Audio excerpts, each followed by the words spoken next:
think this is okay. Okay. And wait a minute. Let me still adjust the settings even more.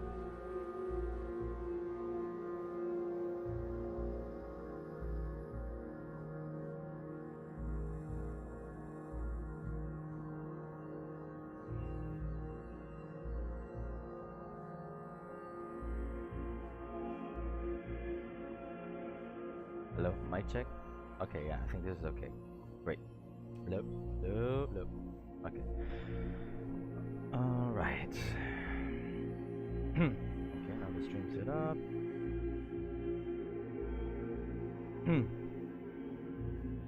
Let us check.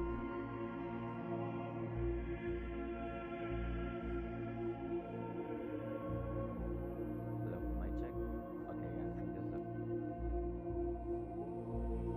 All right.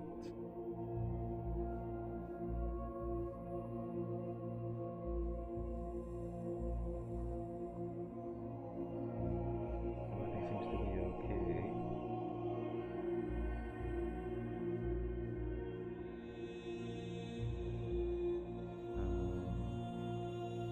There you go.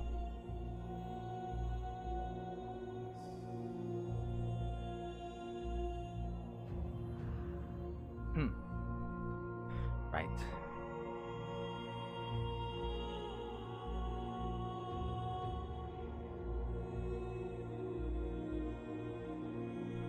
Get that ready.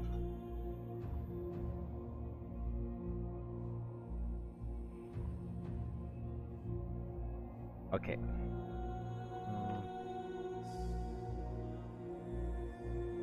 Okay, guys. So before we go on with the with the latest update that PathFXR has regarding the Atlas, I will just be joining a friend of mine.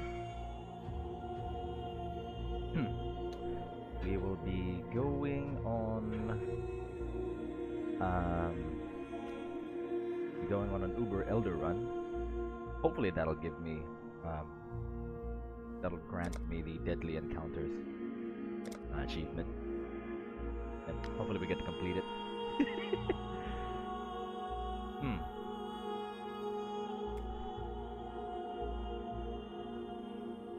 I doubt I can even make it though that far. I mean, I can try and complete the Grand Heists.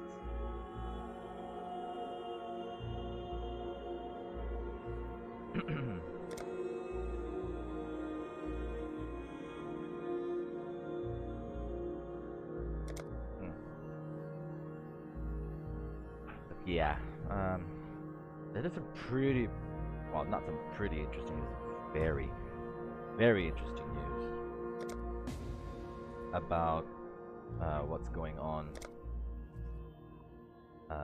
yeah, in regards to with regards rather to the Atlas passives. And, we will be looking at them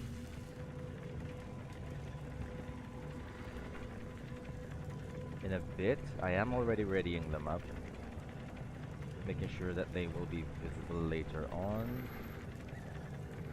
Right.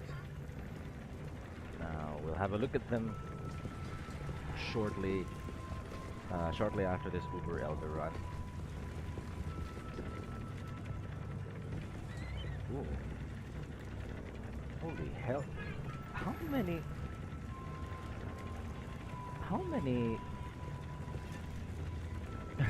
how many Twilight boxes did my friend get? Holy hell, there's so many objects. Look at that. Those alone will be 5. What is he doing with them? Holy hell. And oh yeah, guys, you know, tell me if if there's anything inconsistent with the quality, either with the audio or maybe the video as well, because we will still adjust the settings, and I don't know why for the life of me how I cannot like update it properly because the settings are still kind of wonky. And by the way, I also made a new.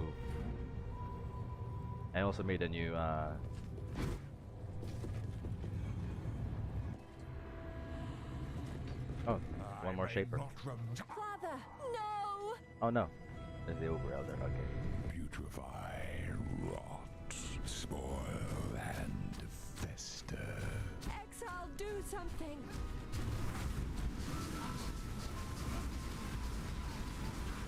Oh! I didn't dodge.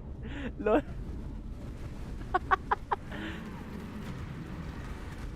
I was focused on the Elder.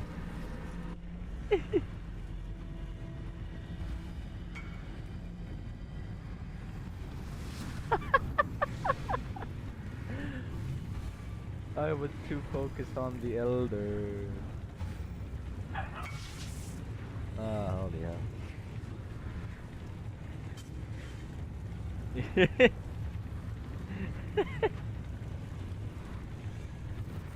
Oh man.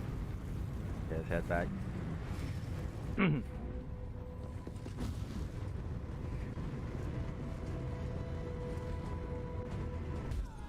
What?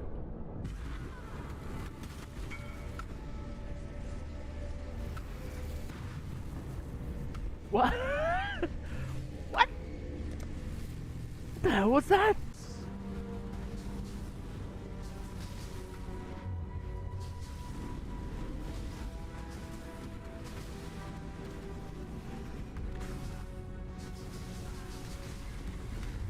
Skipper's immune. Ouch, ouch, ouch, ouch!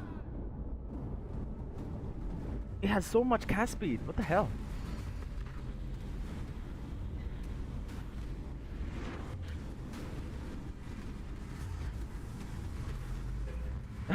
I couldn't even dodge it. Oh man, I've never dealt with the Uber Elder, that's why.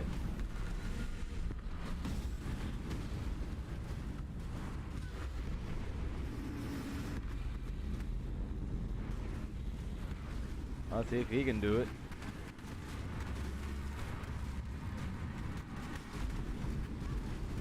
My friend's doing really well though. Ooh.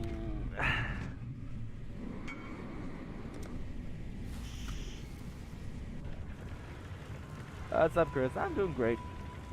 I'm doing alright. Had to bring the missus to the clinic earlier to have herself checked up, and so she could have a medical certificate.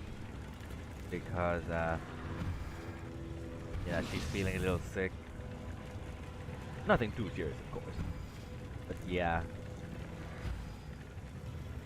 Still gives her, you know, her sickness still gives her, like, enough distraction to not focus on her work, so she has to take a few days off. And that's why we had to go to the doctor earlier to have her checked up and have a medical certificate so she can have a few days more rest.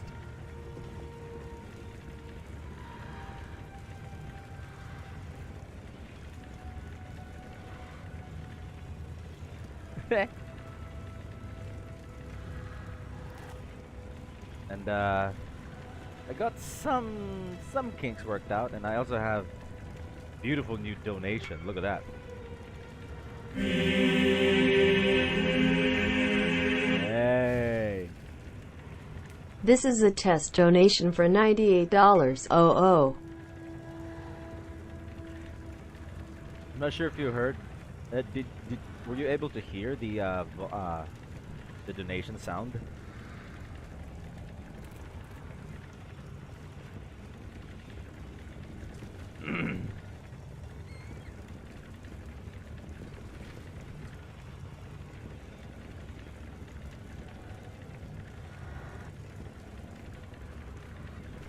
Oh, what's up, Alan? How you doing? To YouTube because I also had a few kinks on my Streamlabs when it was first linked to Facebook, and then over time it grew more consistent. So I think that may be what's going on as well.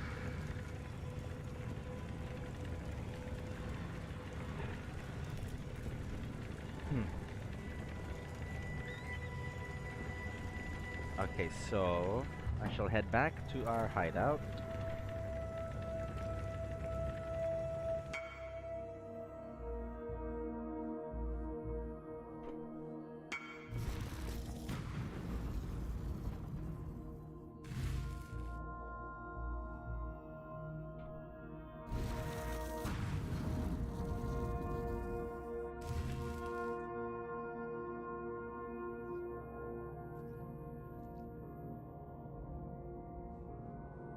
Okay. So now that we're here, I'm sure you are all interested in what is going to go on, and well, you know, that's the main reason why I'm here anyway. Good man, I gotta do this. Try get as far as I can for the against Inquisitor Crackling Lance. Ooh. Well, I'm glad to see that you are interested in the skill that I have chosen as well. It is, I mean, it is a pretty decent skill anyway. The cone of its AoE cone is pretty large, so you know when you're moving around and you have enough burst damage, you can clear pretty decently. I mean, it's clearing like 1/4 of the screen, and then you know it's when you get the focus on a boss, it really does a lot of damage as well. Most especially when you get intensified.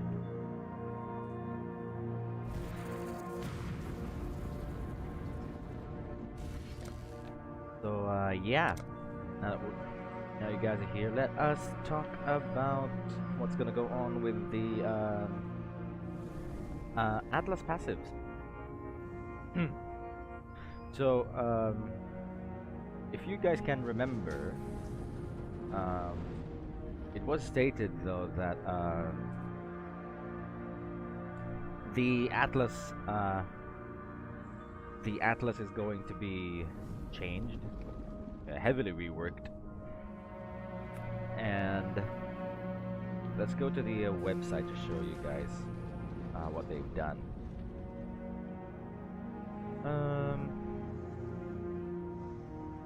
Let me just add a new source, that browser source, and oh no, wait a minute.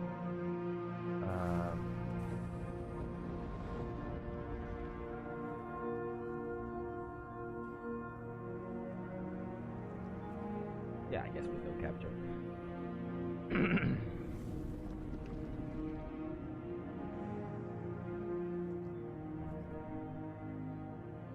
There we go.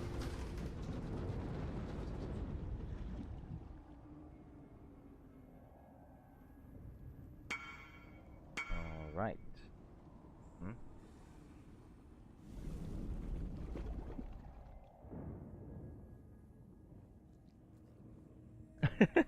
Oh no, my friend was saying that he even had the wrong gem set up earlier. He noticed it just now, just when just when everything has already been done.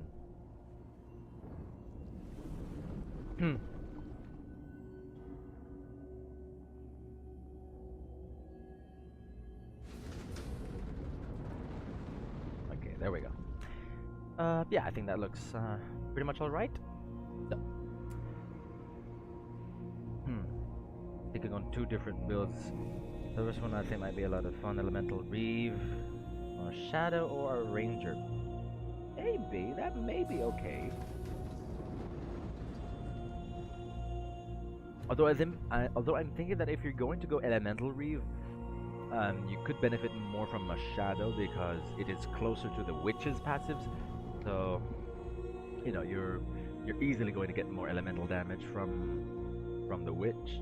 Because if you're from the Ranger side, you'll basically have to climb up into the Shadow side and onto the Witch's side, while if you start from the Shadow side, that gives you the ability to even reach as far back as the Templar side, where you can still get a lot of elemental damage as well, plus some durability. Although it's still heavily dependent on you. I mean, if you want more, if you're basically going to rely on frenzy charges, you know, like an Elemental Reeve Raider, yeah, that's possibly okay. I mean, I've seen before, like during the Heist League, I think Mathil made a build as well about that. an elemental earth shatter raider. Pretty decent damage as well. And there are also other things that you can do. That's all, you know, you can try and have a look at his path of building and then maybe, you know, adjust it for yourself. Maybe that can be something that you can do. Negative fire and lightning. Yeah, that's pretty deep. That's a pretty decent combination as well.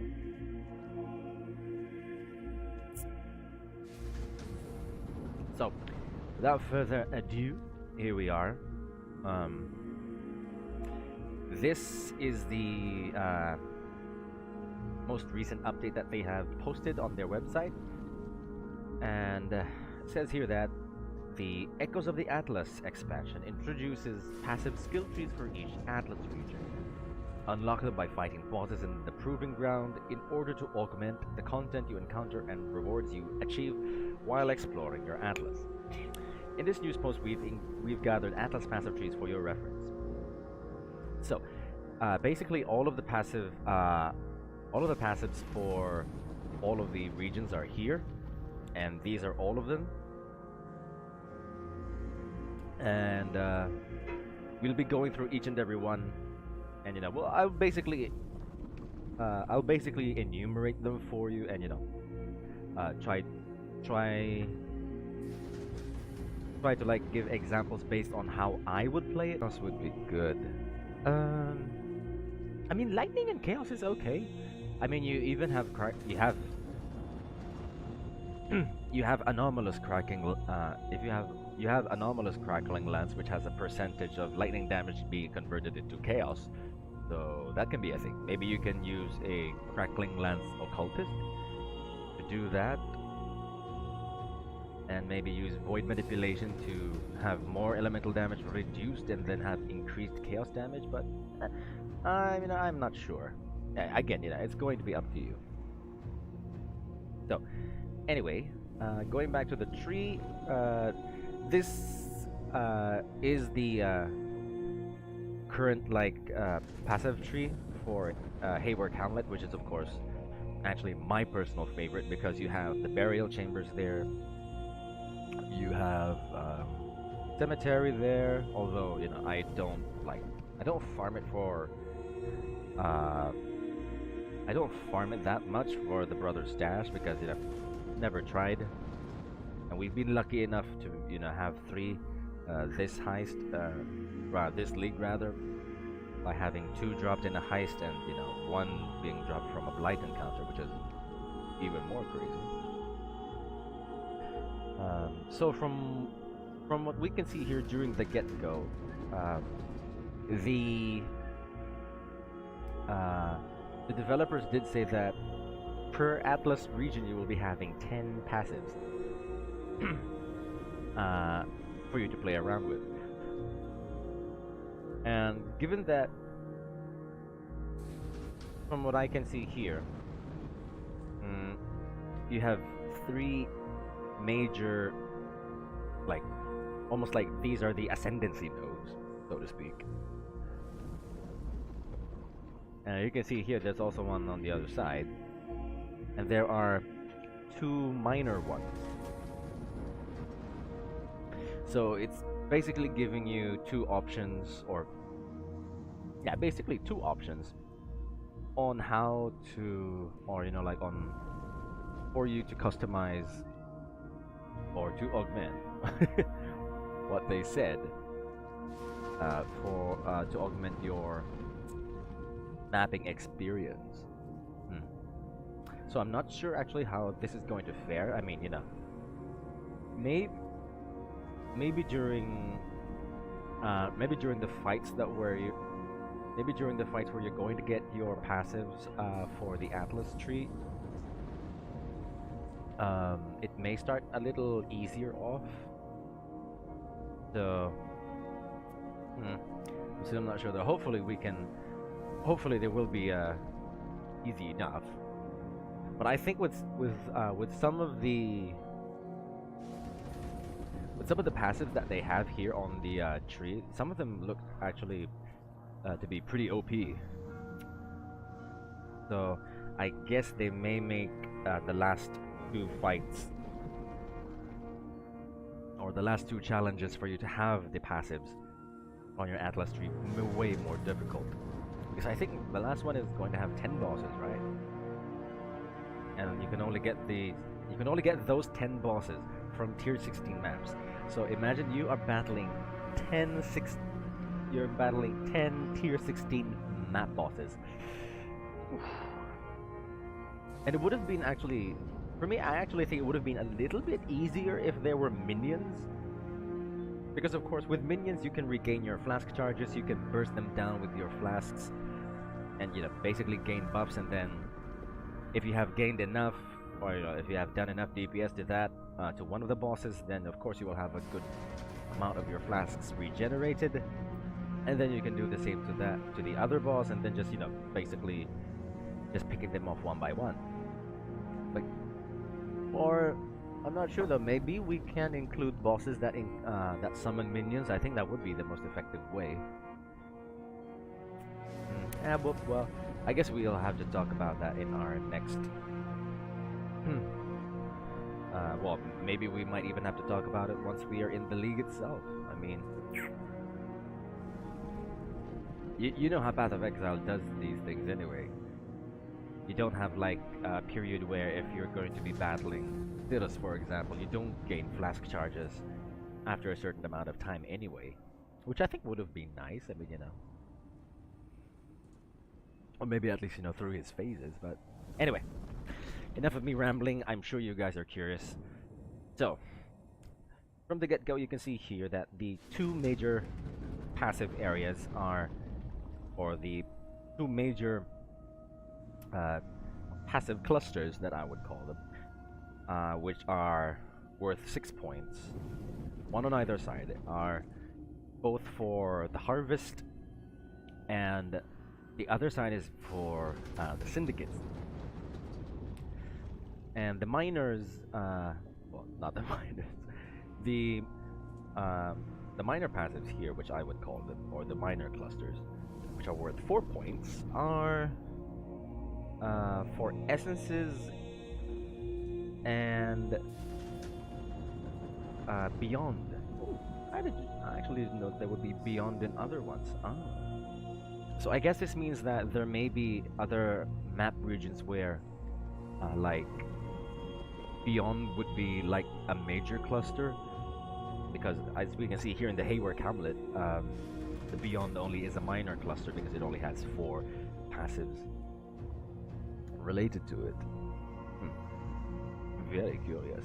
Okay, so first things first, we'll head on over to the Harvest side, because I will personally be playing Harvest a lot, because I liked Harvest a lot. I like the deterministic crafting that you could do with it. It really was a big help. So as we can see here, the Haewark Hamlet will have a major cluster for Harvest, and their passives will be first off at the Grove's Call, and that notable has areas have 5% chance to contain the Sacred Grove. So it has a higher chance for you to have Oshabi, to encounter Oshabi in the map, and which of course will grant you the ability to head on over to the Harvest encounter. I will like the Harvest clusters here. And the next passive will be Wild Fruit, where Harvest plots in areas have 100% increased chance to grow a tier 4 plant. Okay. And then lastly, you have the highest one here, which is Nature's Favor. And it says that plants harvested in areas give the rarest of 2 chosen crafting options. So as you can see, it's actually really going to be a great way to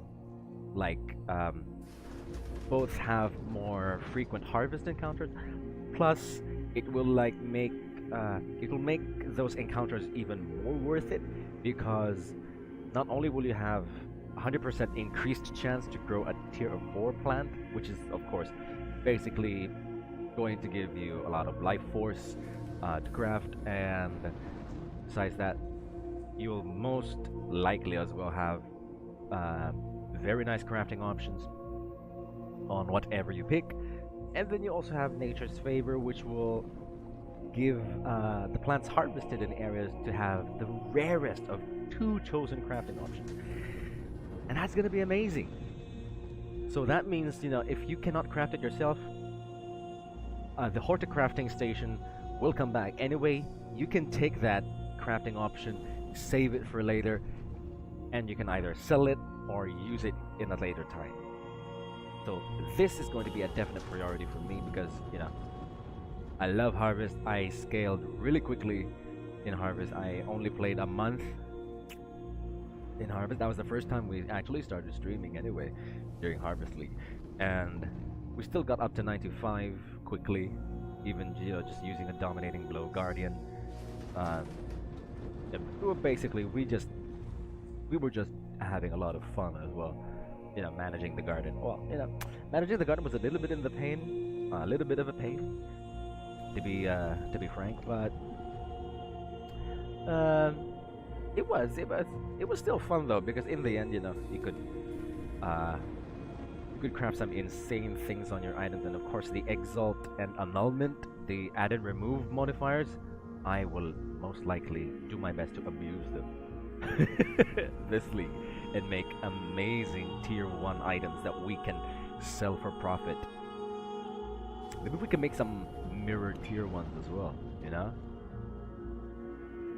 I'm really excited for that.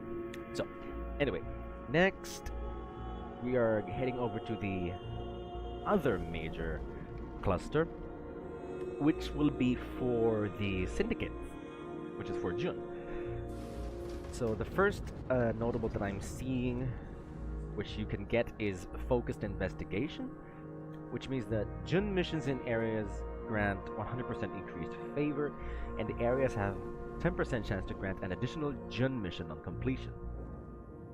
So it basically gives you, you know, for people who like to farm syndicates and get their safe houses, you know, either sell the crafts that are in there, or just like to farm Katarina and get some Cinder Swallow urns, or maybe Devouring Diadems if they want to get Devouring Diadems early in the game, which are actually pretty insane during the early game. They are very expensive. This may be something that they might want to focus on. And then next they have well, actually you can choose either anyway, so the next 2 that you can get are either Intelligence Gathering and Bribery. So Intelligence Gathering says that completing maps grants 10 intelligence for a random Immortal Syndicate safe house. So you see, it immediately gives you just quicker safe house accessibility, because whether or not you can encounter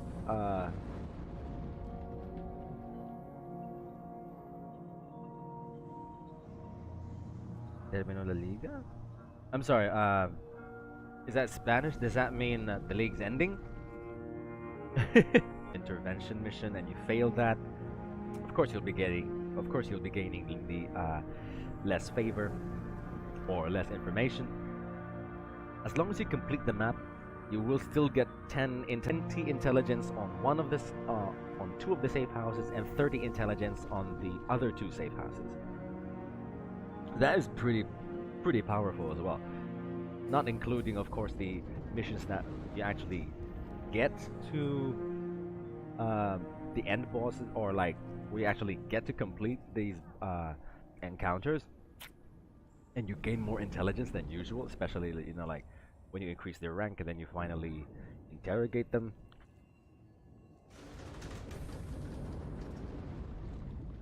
It is a very, very interesting option indeed.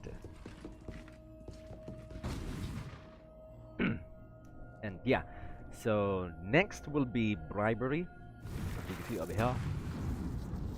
And this is for people who would like to farm, I guess, you know, like for the people who want to rush their syndicate crafts, because the faster you can get these syndicate affixes actually on your crafting bench, the more powerful your crafting options will be. I mean, you can see some of the affixes that they have anyway, like for rings.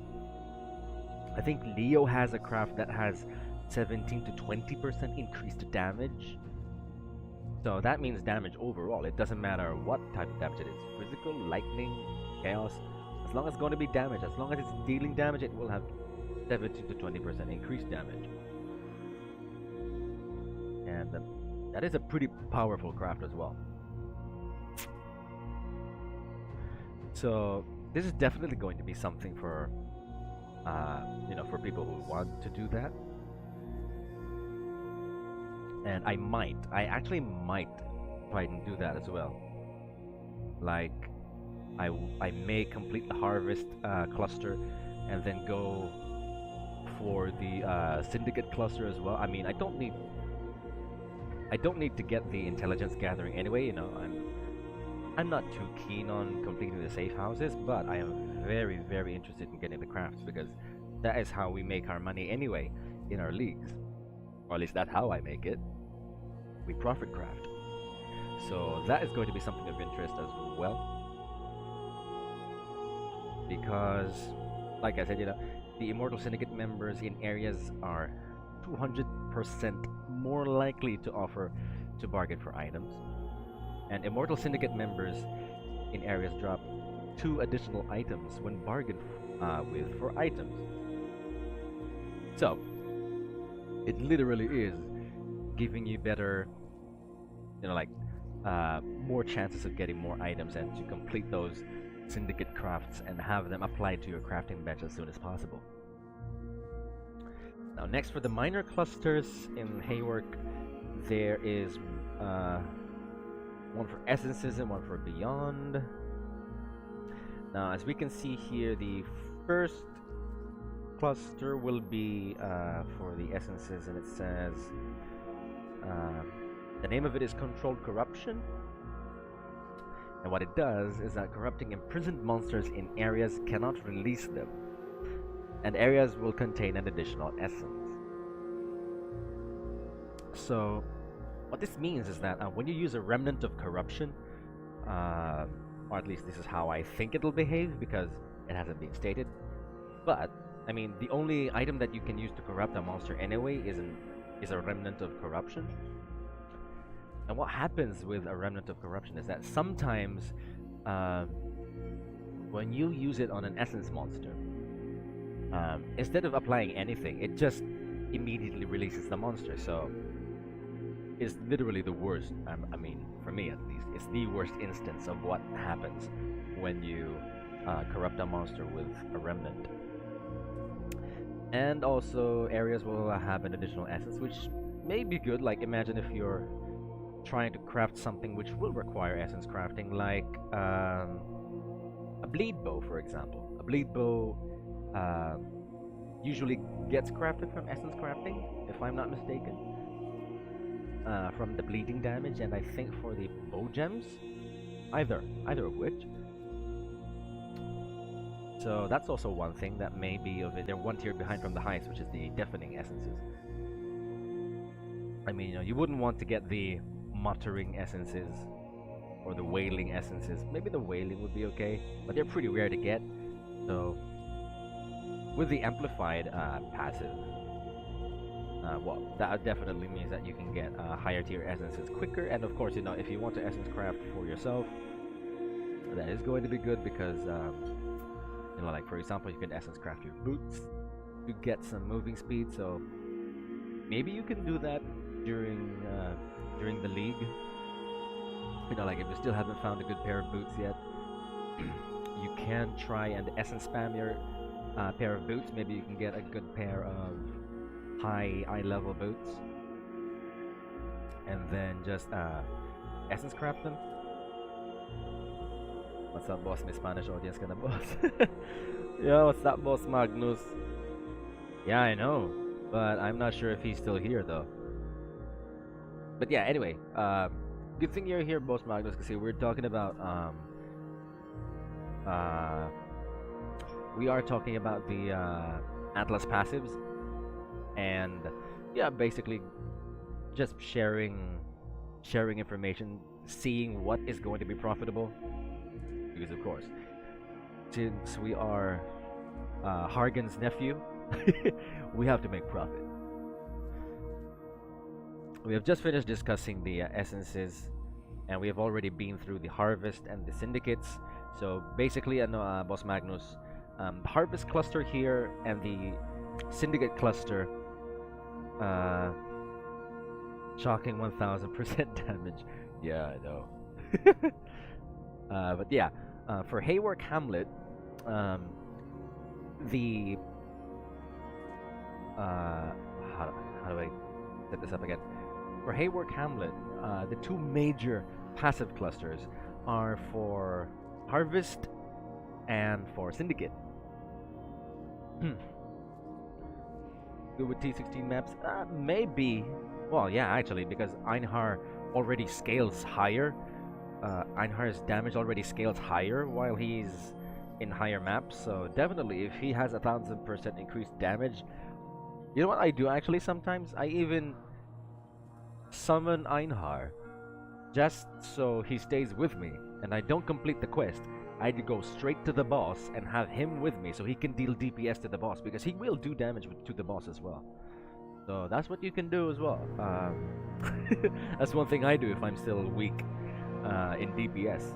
I bring Einhar to the boss and go, Einhar, get him. But yeah, so that could be interesting. Could be interesting. That could be a good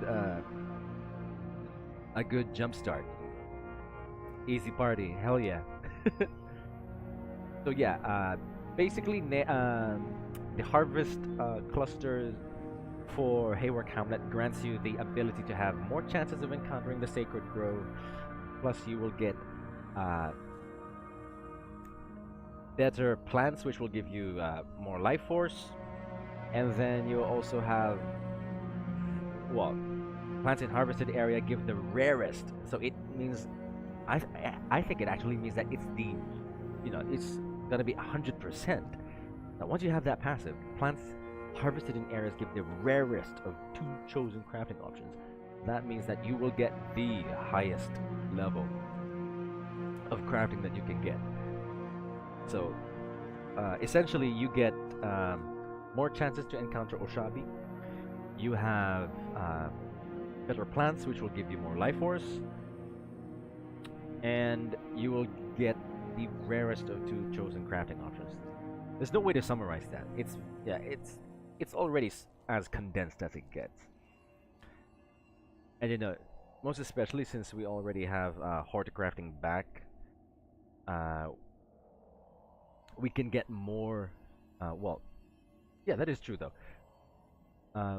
From what I recall during the update, you can have a horticrafting station, and and basically next for the syndicate shortcut.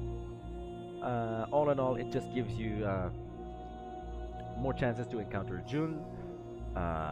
You have higher intelligence gathering with intelligence gathering. Well, basically that's what it is. You have higher intelligence gathering for all syndicate safe houses because it gives you 10%. It gives you 10 intelligence for a random syndicate safe house, so you can get to safe houses quicker. Plus, with bribery, you get more items to drop on you, or more syndicate items, more veiled items, which you can then unveil and have their crafts. And that seems to be something that we can use as well. Like focus on these first, and then during the end we can go just here to Jun. And then of course with essences, you have more essence monsters, or well, yeah, it will contain an additional essence, so that's basically what it means. And if you corrupt an imprisoned monster, they will not have a chance to be released anymore, so it will always be a chance to have them have more essences or have their essences upgraded. Really not feeling Jun. Just going to finish her mission for veiled items. Yeah, I mean, for me then as well, that's what I do anyway. I wasn't all that interested in June, but I needed the syndicate crafts, so I spammed her as much as I needed anyway, not as much as I wanted, because you know, for me syndicate is pretty okay, but eh. For me, you know, it's not the best, because you know I'm still not used to the syndicate mechanics anyway, so I just use it. I just use it for the crafting. But of course, as you can see, naman, we have survived without relying on syndicate too much, so perfectly fine. Next, we have the final cluster, and these clusters are, well, these passives are focused on beyond. So the first passive that you can get, or the most notable passive for the beyond that you can get, is named Power Hungry, and what it does is that rare monsters in areas spawn for myself, and hopefully you guys will enjoy the amount of non-complication that I have did anyway. But yeah, going back, the next notable that we have is, I think, well, it's actually in Latin, it's Per Diemon. And what it does is that rare beyond demons in areas have a 35% chance to drop an additional basic currency item. So, what does an additional basic currency item mean? Alterations, transmutations, augmentations, whetstones, armor scrap. I think alchemy is also included in there, and then Jeweler's Orb, Orb of Chance. I'm not totally sure, guys, but that is what the item filter usually doesn't highlight as much, because if you can remember, orbs of fusing, orbs of scouring, even orbs of alchemy are the ones that are being highlighted by the item filter.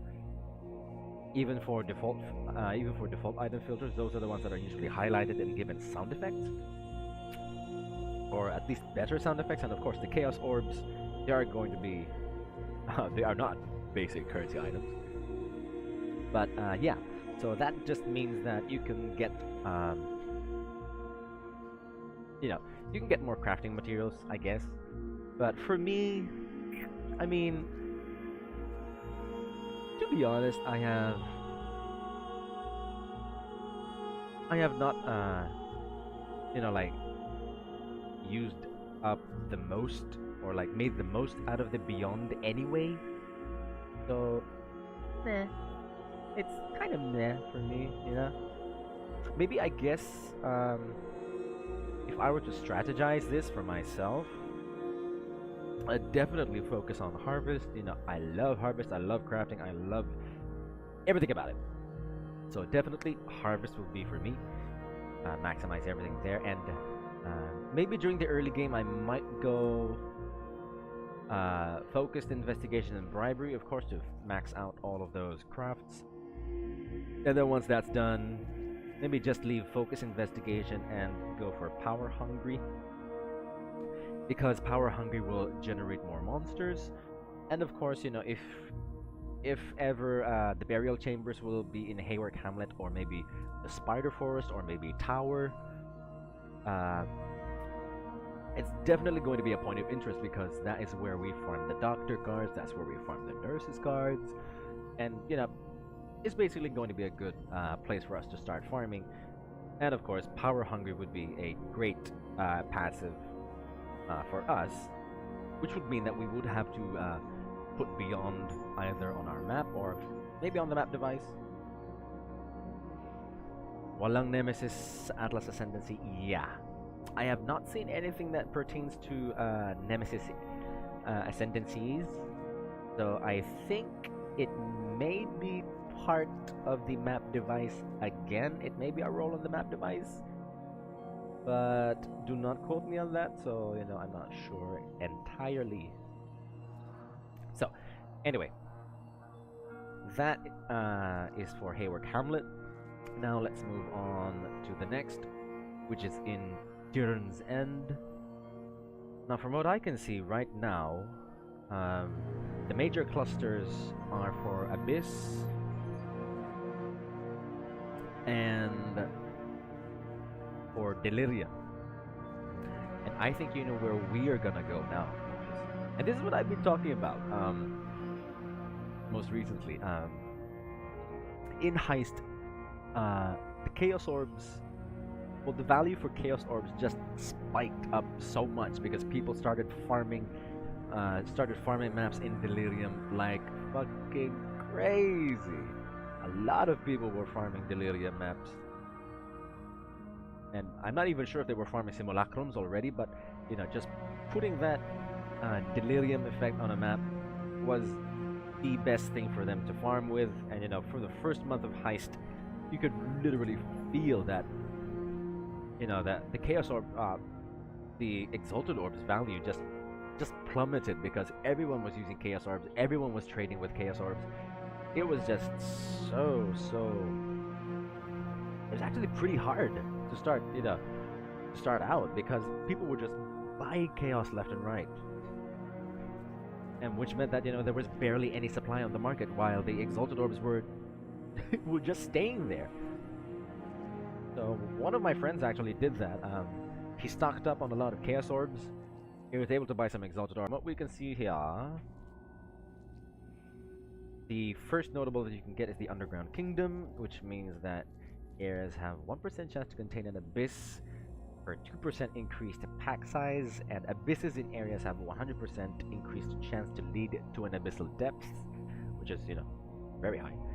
And then abyssal depths in areas have 100% increased chance to contain a lich. So, you know, this means that people who would like to farm abyssal jewels for minions will have.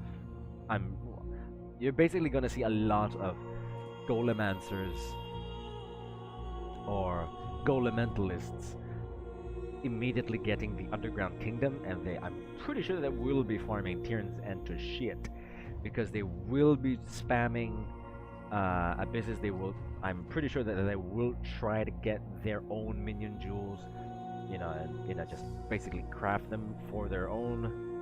I doubt that you'd be able to sell that anyway, but you know, and you may see some people as well that will try to farm them for the abyssal jewels. So that may be something of interest to you, most especially you actually, Boss Magnus, because I can remember I think you are gonna try out a necromancer, right? You may want to get this because it is the first notable that you can get anyway.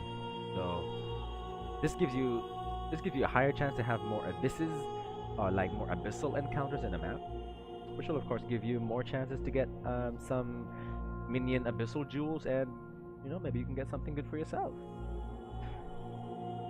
So next, after that though, Buried Riches is the next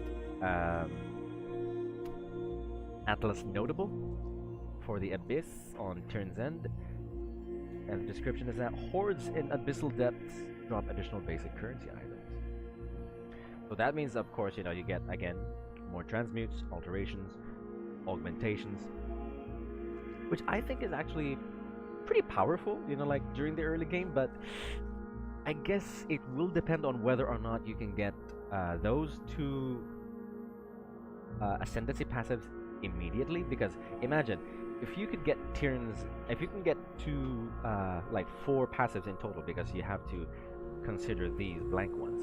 But if you can get 4 passives immediately and go for Tyrn's End and also go for Haewark Hamlet. Imagine if you run maps that have Beyond, and you put, you know, if you get to roll a Sextant mod, and you put, and you suddenly get to roll the mod that areas will contain an additional abyss, or maybe if the abyss is already, or if the abyss is going to be included in the rolls for the map device, you know, that might be something for you as well.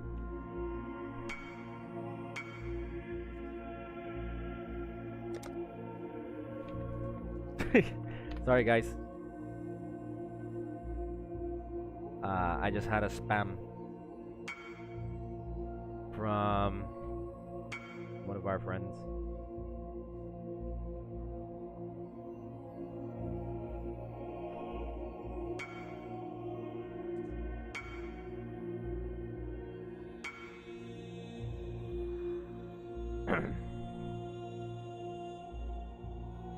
He basically wants me to do a Cirrus carry, but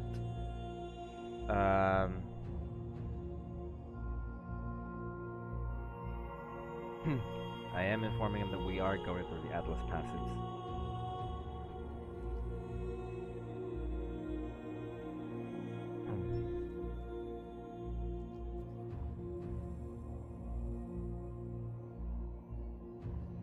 I'm not telling him off, but I am telling him that we are, pretty busy. That's content, yeah.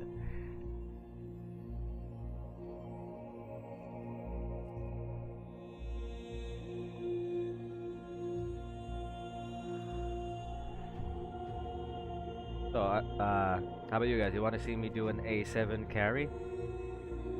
A7 Cirrus carry?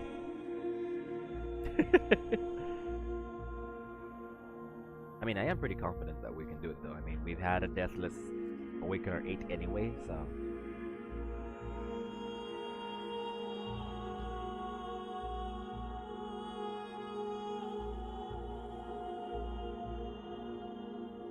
Oh well.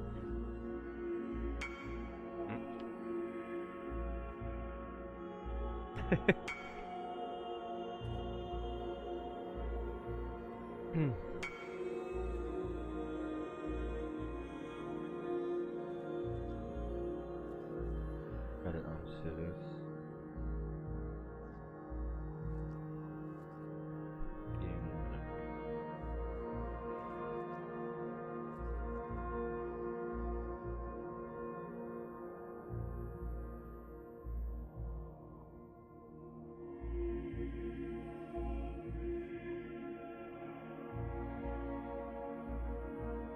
And I'm out of coffee.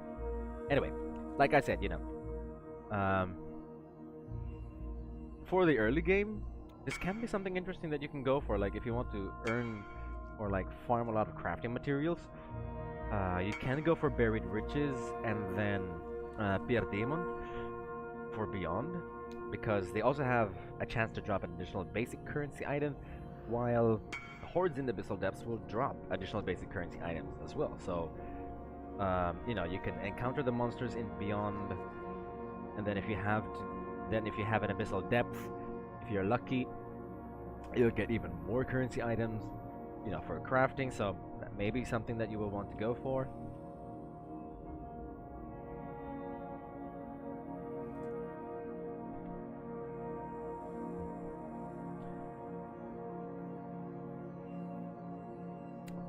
Hope you're not drinking that instant stuff. Nah, I'm not drinking instant coffee. I am drinking some nicely ground coffee that has been brewed, of course. So yeah, just a short thing that maybe you could be interested in, because two passive or like two areas can have those. Maybe you can alternate between them. And then next, you also have the Lightless Legion for Abyss. And oh, that's actually pretty nice. Yes, very nice indeed. Look, because it says Abyssal Depths in areas have +3 to monster level. And then Abyssal Depths in areas will have 100% more magic monsters, 100% more rare monsters, and 50% increased pack size. That's actually pretty insane. Because what that does is that if you are able to like roll a Nemesis mod on a map, and then you get an Abyss on it, and imagine if you have a Sextant as well, that no, that wouldn't be applied in the Abyssal Depths anyway, so you can scratch that. But since the areas will have +3 to monster level, if you run a level 83 map, like, you know, a tier 16 map, and you have an Abyssal Depths that spawns, inside that map, or like inside those Abyssal Depths, the area will be level 86. And that is pretty high level area. And I am thinking that you can get a lot of pretty juicy XP. Because you also have 50% increased pack size. That is huge. That is huge. And you have twice as much more magic monsters, twice as much more rare monsters. Yeah, hopefully they won't be too OP, since they will be 3 levels higher than you. But I guess if you're at level 95, that wouldn't matter as much. That'd be great though. That will be great, like in looking for high tier base items that you can craft, and then, you know, head on over to Haewark, get some harvests, craft an item level 86 helmet, or maybe an item level 86 chest piece. You know, there's a lot of possibilities that you can do. And of course, our next major cluster will be for Delirium, and we shall go through them immediately. The first one that you can get is named That Which You Seek, and areas will have 10% additional chance to contain a mirror of Delirium, which of course grants you more abilities to have Delirium encounters, farm, you know, get some good XP, hopefully, you know, kill enough monsters to increase the Delirium counts, and then, you know, give you Simulacrum Splinters, which you can sell. And, you know, that you can get a ton of good currency if you manage to, you know, keep your character durable, plus being able to deal enough DPS. Then, beside that, you have the Singular Eternity, and it says Delirium Fog in areas dissipate 25% slower, so you won't have to catch up so much, because if you can, you know, if you guys are used to Delirium encounters and maps, or, you know, if you've noticed, once you open up a mirror and you enter this state of Delirium, wherever you suddenly shift in direction to, the fog will shift towards that area and try to outrun you. So the Singular Eternity slows that fog down, and it also gives you 10 additional seconds before dissipating completely. So that also means that whenever the fog has gained up on you and it's trying to escape you, instead of having that 5-second timer, it's going to be 15, because it lasts 10 additional seconds. It doesn't say that the areas will be... It doesn't say that Delirium fogs in areas last 10 seconds before dissipating. It says 10, it lasts 10 additional seconds instead of 5 seconds normally. So that may be something that is going to be definitely interesting. And actually, for me, to be honest, I will be getting the Delirium cluster.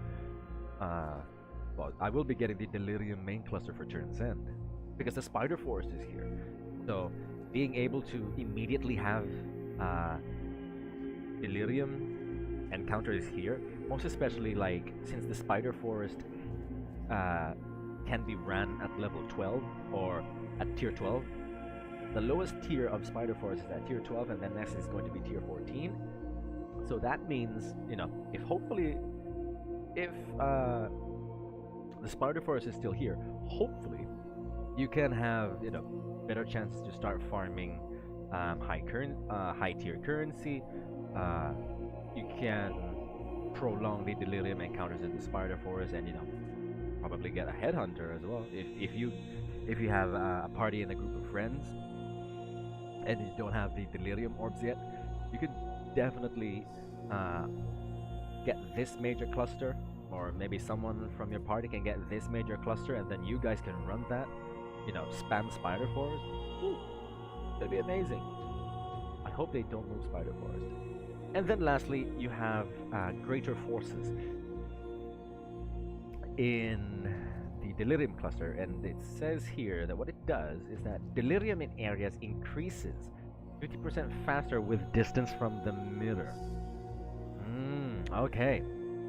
So your, like, if you guys can remember, like, you can only apply 5 delirium orbs to a map, and each delirium orb will start off with, of course, with 20%. Will start off with the player being 20% delirious, and just increases 20% more per orb, up to 100.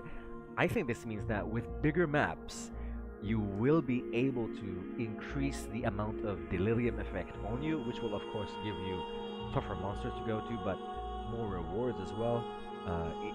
Increase the reward count, increase the delirium count, and it will be harder, definitely, of course. But in the end, like, if you can imagine getting this first, once you have your 2 passes for the Atlas tree, getting this whenever you're going on Tier's End, which basically means that, you know, you have a chance to get additional items while you're in delirium, and then once you get the singular entity, the delirium lasts longer, so you will basically be able to make the most out of the delirium encounters that you have. And then finally, once you have upgraded and you're, you know, close to the mid game, or basically within mid game, close to end game, you can get greater forces, which will increase the delirium effect of a mirror. And that means that, you know, once you start farming maps, you will get more effect and, you know, better rewards. So it just, for me, the delirium cluster is the most beneficial. Well, you know, for me at least. Like I said at the start of the stream, don't take my word on what I think will be the best. It is just how my mind. Of course, you know, I will want to try and make the most out of the currencies, or try to make the most out of the maps that I run. I'm typically that guy. You know, I don't care, like, even if it's going to be a run for Cirrus, I sometimes wouldn't care. I might juice up an area where where a conqueror will be, or where a conqueror is. Anyway, you know, just for the sake of the more monster packs that he has, immediately will give you a better way of getting more simulacrum splinters, which you can of course sell if you cannot run. And then finally, you know, you could just have a better effect of delirium anyway, so you can get more rewards and additional invasion bosses. And of course that means, you know, more chances to get unique items, more chances to get some rare items. And then the next passive after that will be exotic goods. And invasion bosses in areas will drop 1 additional valuable item. Oh. Now, what that valuable item is, I am not sure. And I'm sure GGG will not give us any clarification on what type of valuable item it is. Because imagine if it's a valuable item and that means currency. Higher chances to get an exalted orb. Or maybe even a mirror. Holy hell. The only mirror that I have now is the mirror on our donation notification. Anyway, but yeah. This may be interesting. May be interesting. And then lastly we have the bestiary. So this may be something that I will actually be more inclined to do, because like I said, I love crafting. I love doing it for profit. I love doing it for personal use. And then you also have yellow beasts in areas have a 30% chance to be replaced with red beasts. Wow, that's actually pretty nice, because it gives you the ability to have. This passive alone already grants you increased chances on getting red beasts, which will be the valuable ones, like the Ferric Wolf Alpha, the one that's like a divine orb, or that's like an annulment orb, where it will remove a prefix and add a random suffix. And then of course you also have the Ferric Lynx Alpha, which will remove a suffix and add a random prefix. And then, you know, basically all of that good valuable stuff.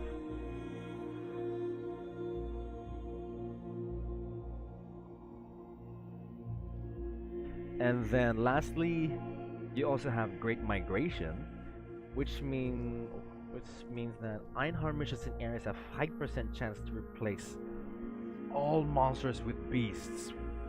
Whoa, holy hell. Imagine if those two proc.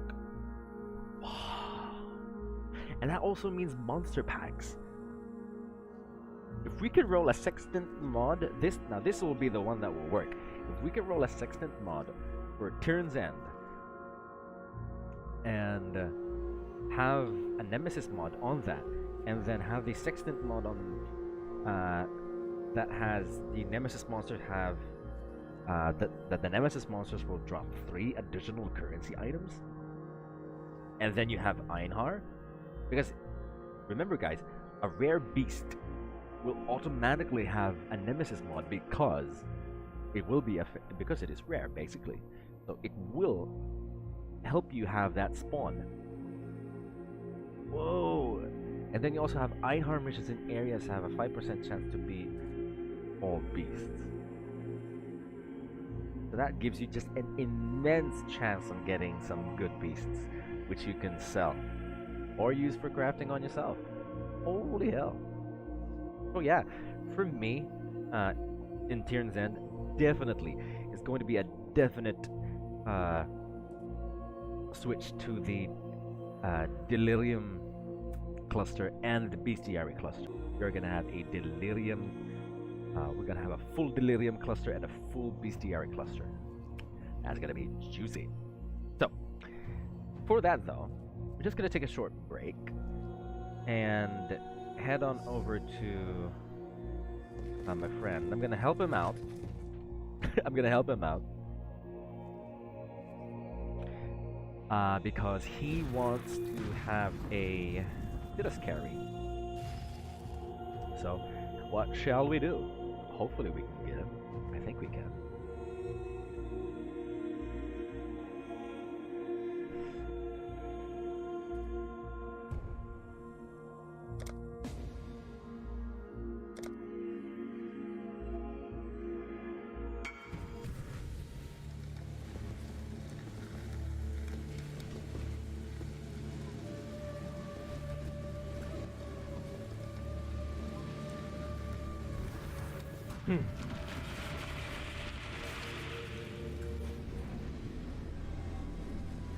So let's go in.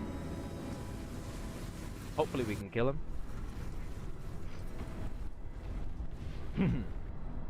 It is Awakener 7 though, so you know, we may have to deal with less life, and I think the life has already been subtracted by a bit.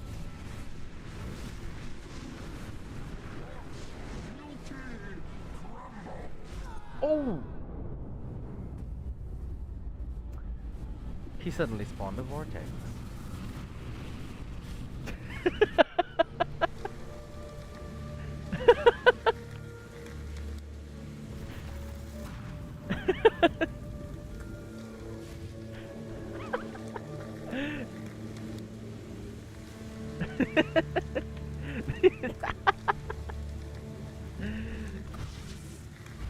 Oh man.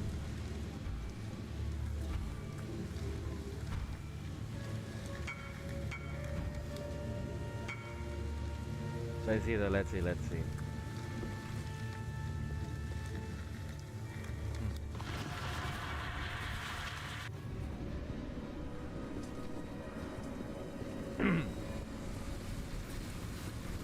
Well, at least he has spawned the vortex already.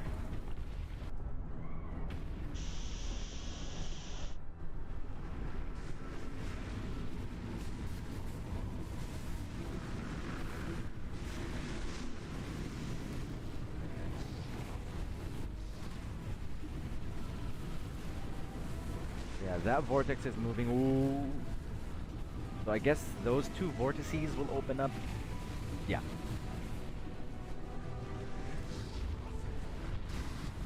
Okay, so here we are. Insist on continuing to exist. Oh! I didn't dodge that! Ah, fuck.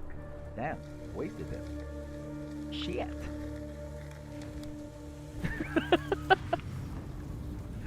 A puta!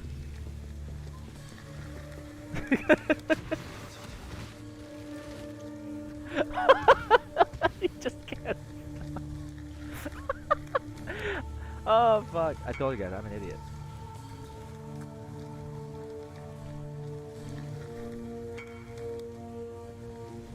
Oh,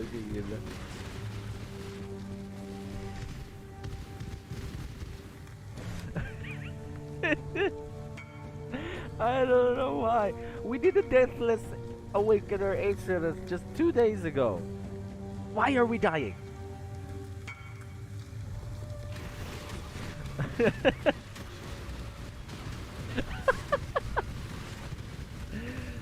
Oh, holy hell.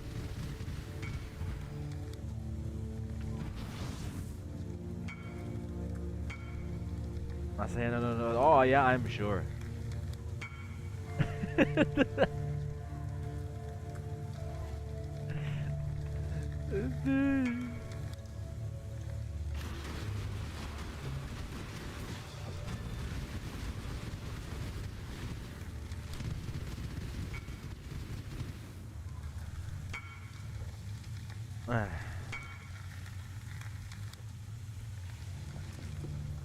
Well, it wasn't really the terrain's issue. I mean, I really was just an idiot. You know?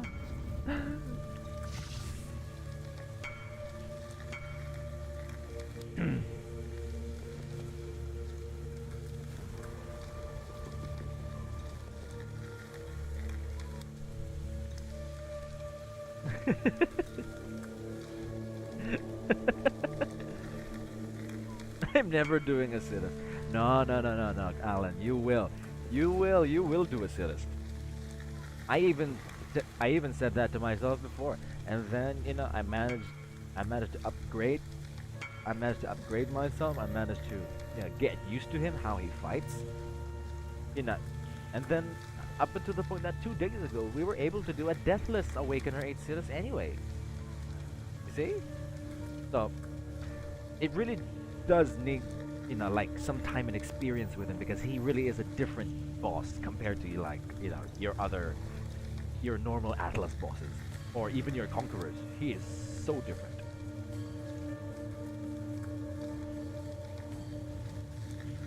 Kaya nandito ka pala. Boss, who is this po ba? Who is this?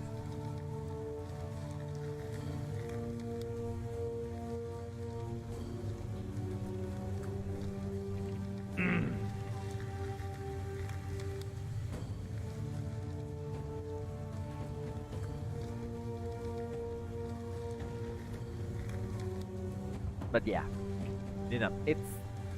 it may look hard, but I'm just an idiot. That's all it is.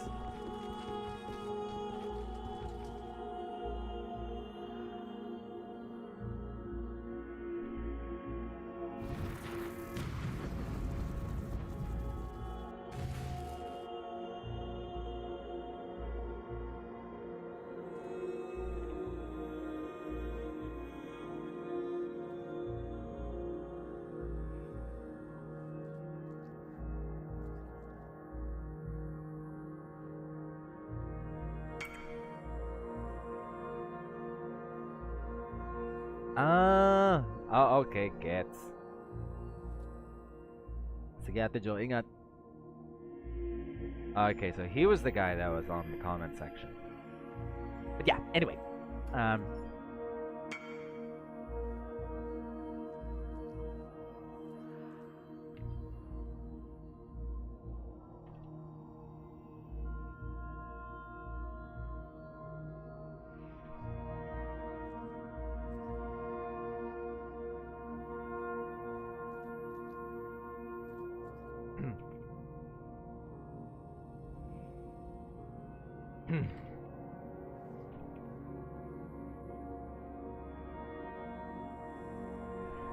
So yeah, anyway,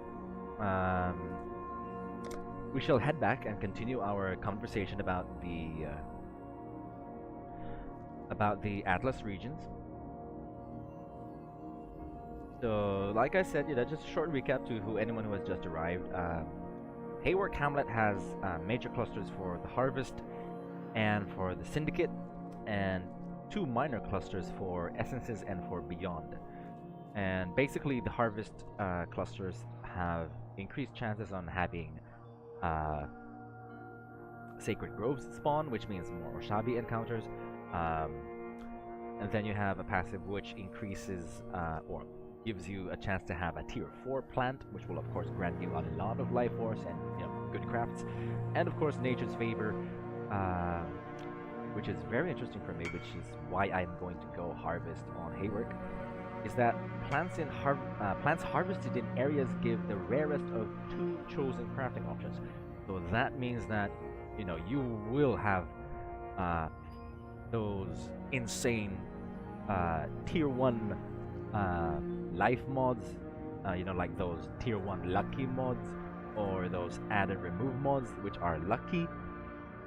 So definitely that's going to be something that we will go for, because that we can possibly use them for profit crafting for our own items that we can sell, or maybe crafting for our own purposes, or maybe even sell the crafts on their own. If that is going to be more profitable, then that is definitely something that we can do. We can sell tier 1 crafting services. That's always going to be profitable if we can do that. In a minute, like guys.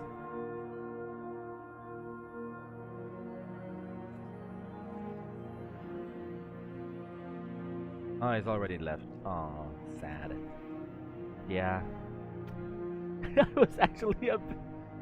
Oh my god, I can't believe that I was still killed by Silas that easily. Ah, and I swore I moved. Oh well. But anyway, yeah. So Harvest, very juicy. The Syndicate area, or like the Syndicate cluster, gives you more chances of encountering Jun in a map, or Jun. You have more. You have easier accesses to the Syndicate safe houses, because completing maps will grant 10 intelligence for a random Immortal Syndicate safe house. And then up here is Bribery, where you can get higher chances of a Syndicate member bargaining for you. And then whenever they will bargain for you, they will give more items once you accept those offers. So, for people who would want to focus on Syndicate crafting, which maybe during the late game, that may be something they can go for. Or maybe even during the early game, which is what I'm going to do anyway, like, have Jun here, and then, maybe go for these 2 first, and then finally go for the final passive here. Or maybe if I have the Syndicate crafts that I want anyway, I can just take that off and then immediately go here, and then focus on Beyond instead for Power Hungry.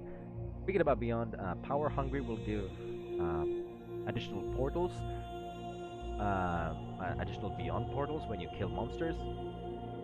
And for rare monsters, that's gonna be 1 additional Beyond portal, while for unique bosses, this is of course basically the map bosses themselves, they will grant 5 additional Beyond portals. So expect a lot of monster generation.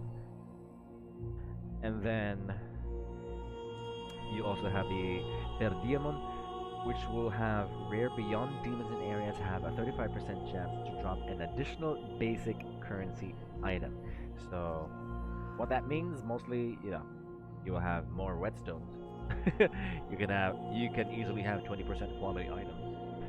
And your transmutes, augments, alterations. So maybe we can see the prices of alterations drop, because there's even a 2-stack alteration divination card that was teased in the Path of Exile website. And lastly, you have essences, which will remove the chance of an essence monster to be released if you corrupt them. So it will always mean that you will have more essences on them once they're corrupted, higher tier essences, and then amplified, which will additionally upgrade the tier of an essence if it should spawn in that map. So that's something that you can go for like in the early game as well. If you're not too interested in getting Harvest or Syndicate, if you want to essence craft a pair of boots, or if you're a bleed bow gladiator and you want to essence craft your bow, this may be the way to go for you if you want to essence craft. So yeah, there's a lot of options. What I like though here is that it shortens the gap between players that have a lot of playtime versus players that do not. Because sure, the people that have a lot of playtime will usually have their build min-maxed immediately, whereas previously other casual players will have a little bit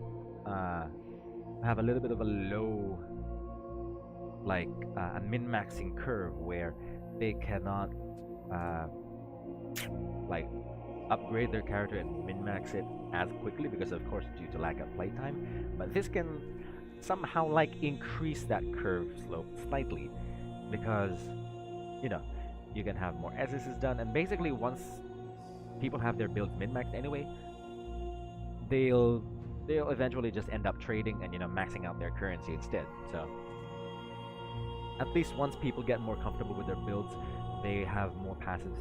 They have something which they can play with, which is the Atlas passive trees.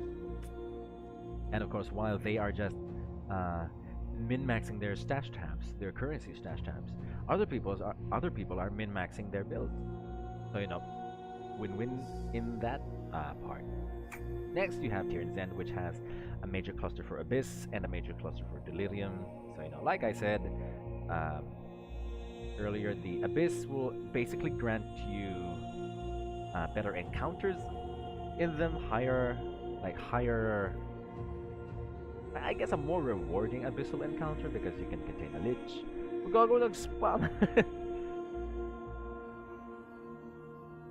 I forgot di pala to FB para mag-spam ng carry axe. Yeah, so you can't spam carry axe dito. But calm down. Hey, Mark, you want to see the new donation notification that I made? Made it myself. Very proud of it. Eto, have a look.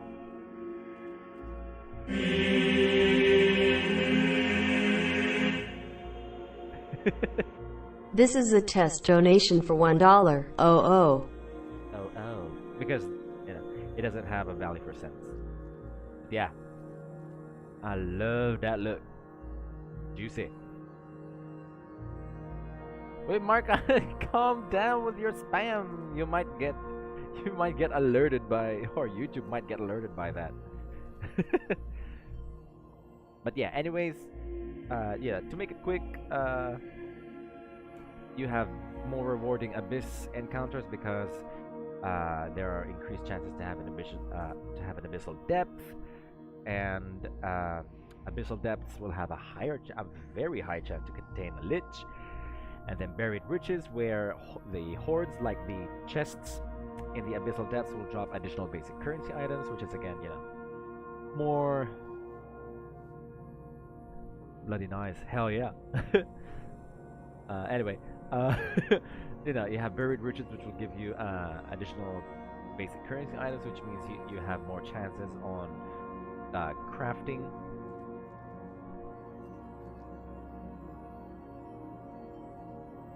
Meron ng alert sa akin, isiyan ko lang sa pag-spam. O, diba? I told you YouTube would notice. I don't even have like a spam banner anyway, or a spam monitor. But that was basically YouTube's built-in spam bot. And then again, lastly, you have Lightless Legion, which will have +3 to monster level, more magic monsters, more rare monsters, and increased pack size, which I think will actually be nice as well if you're going to try and farm your abyssal jewels, as I said.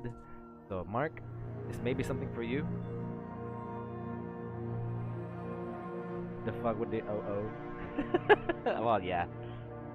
So this may be something for the necromancers, the golemancers, the golementalists, because if you can imagine, you're running just yellow tier maps, or when you're just starting out with the red tier maps, you already have the chance to get those item level 84 abyssal jewels for minions, because you're gonna have +3 to monster level, then 100% more monsters, and 50% increased pack size, just brimming with monsters. Basically, you're just gonna have an amazingly dark time in a good way. And then of course the next major cluster is going to be for Delirium, and all in all what it does is that it increases your chance to have a mirror in a map within Tirn's End, and then the fog will dissipate faster, and you will have increased Delirium effect the farther you head away from the map, or like the farther you head away from the start of the Delirium mirror. So of course that gives you more rewards, that gives you better chances of getting a good amount of simulacrum splinters, which you can sell, and basically better chances of getting a cluster jewel, of course, and then all that good stuff. Basically all that good stuff. And then the good stuff, which I would like personally, is the bestiary, where the red beasts in areas will have a 50% chance to appear in pairs, so you might have 2 red beasts, and then the yellow beasts in areas have 30% chance to be replaced with red beasts as well. So if you can imagine, if you have Einhar there, like if you play an Einhar mission, and then Einhar rolls his 8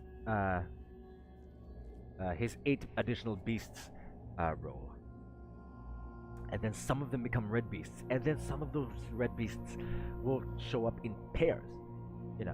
The chances of you getting the Phatic Lynx Alpha, the Phatic Wolf Alpha, the Chimeric, the Chimeral, the Phatic Chimeral, I think, is the one that, what is that again? Oh yeah, that's the one that imprints. The Phatic Chimeral, that's gonna imprint your your magic items. And then, you may even encounter the Suckawolves, which will give you the portal to the Suckawolves nest, and the ones that will grant you the ability to go to Farul. So there's a lot of things that can be. There's a lot of good things that you can get with these. And then lastly, for the bestiary, you have the Great Migration, where Einhar missions in areas have a 5% chance to replace all monsters with beasts. And then you also have Big Game, so you will have more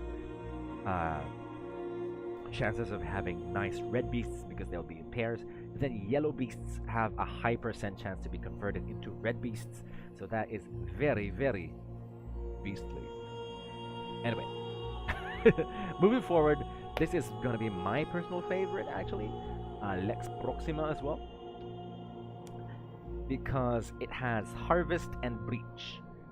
And you all know how I like breaches as well. That is how we got to 100. So for me, this is going to be a definite priority. But if you guys like to go on delves, this is going to be, I think, the most preferred map spot to be in as well, because its second major cluster is going to be for delve encounters. And what you can see here is that the first major cluster is going to be for breaches. So, without further ado, let us start. Now, for the breaches, you can go on either one, or rather either of the two, because this is oddly separated. So you can either go for this first or for this first, either go for Gatekeepers or Invading Force.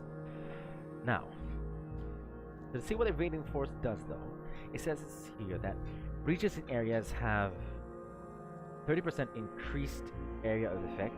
Ooh. So that means the bigger breach, that basically means you have a bigger breach, which is definitely tasty for me. breaches in areas will have a 30% increased monster density, more monsters, more delight, because you will have increased chances on having splinters, and then you will have more chances on getting clasped hands, which of course will automatically drop a splinter. And then breach monsters in areas will grant 50% increased experience. So the moment you have this as well, this can significantly boost your experience gain the moment you have this. So that is very, very interesting from the get-go. Next, we have the second notable, which will be gatekeepers. And it says here that breaches in areas have 100% increased chance to contain a boss, which is going to be delightful, because you can encounter tool. It'll be really good for our breach farming. And then finally, breach bosses defeated in areas have 5% chance to drop a breach stone. So imagine that if you encounter a boss, you already have a 5% chance to have a breach stone dropped. And the moment you have a breach stone within, with you, that already means that, if you're farming this, for example, this is one example that you can do, or one example that I think people will do. They will farm Lex Proxima for the breach stones, and then they will farm Haewark Hamlet for Jun, so they could get to safe houses quicker, upgrade those breach stones, and sell them. That is possibly one of their strategies, but this is what I read, and this is what I love. The final notable, which is called Within Their Grasp. And what it does is that breach bosses defeated in areas have another 5% chance to drop a breach stone. And the breach stones dropped by breach bosses in areas have a 9% chance to be charged, which means it's going to be the second tier. And then it also has breach stones dropped by breach bosses in these areas have a 3% chance to be enriched, which is the second to the highest tier. And then you have a 1% chance, of course, for those breach stones to be pure if they drop. You see, it is just an amazing notable. It's just an amazing cluster. And it is going to be very beneficial, most especially if you're within your, imagine you're level 90 already,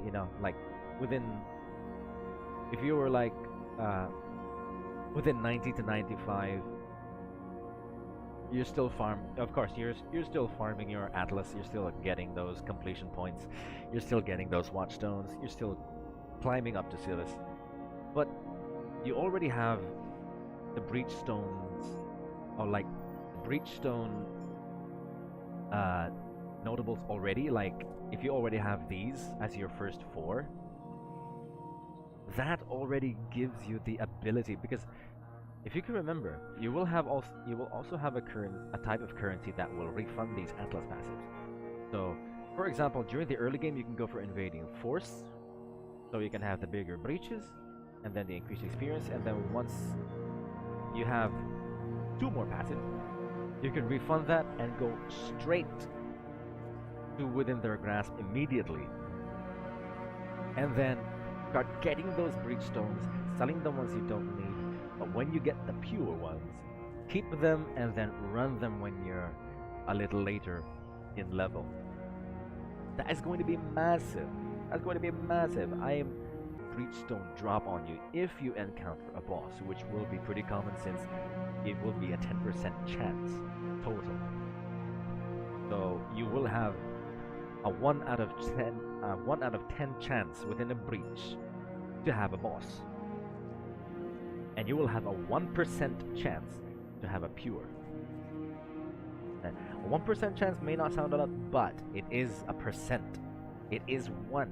There is value in the number, and with passive exile, you know how valuable numbers can be.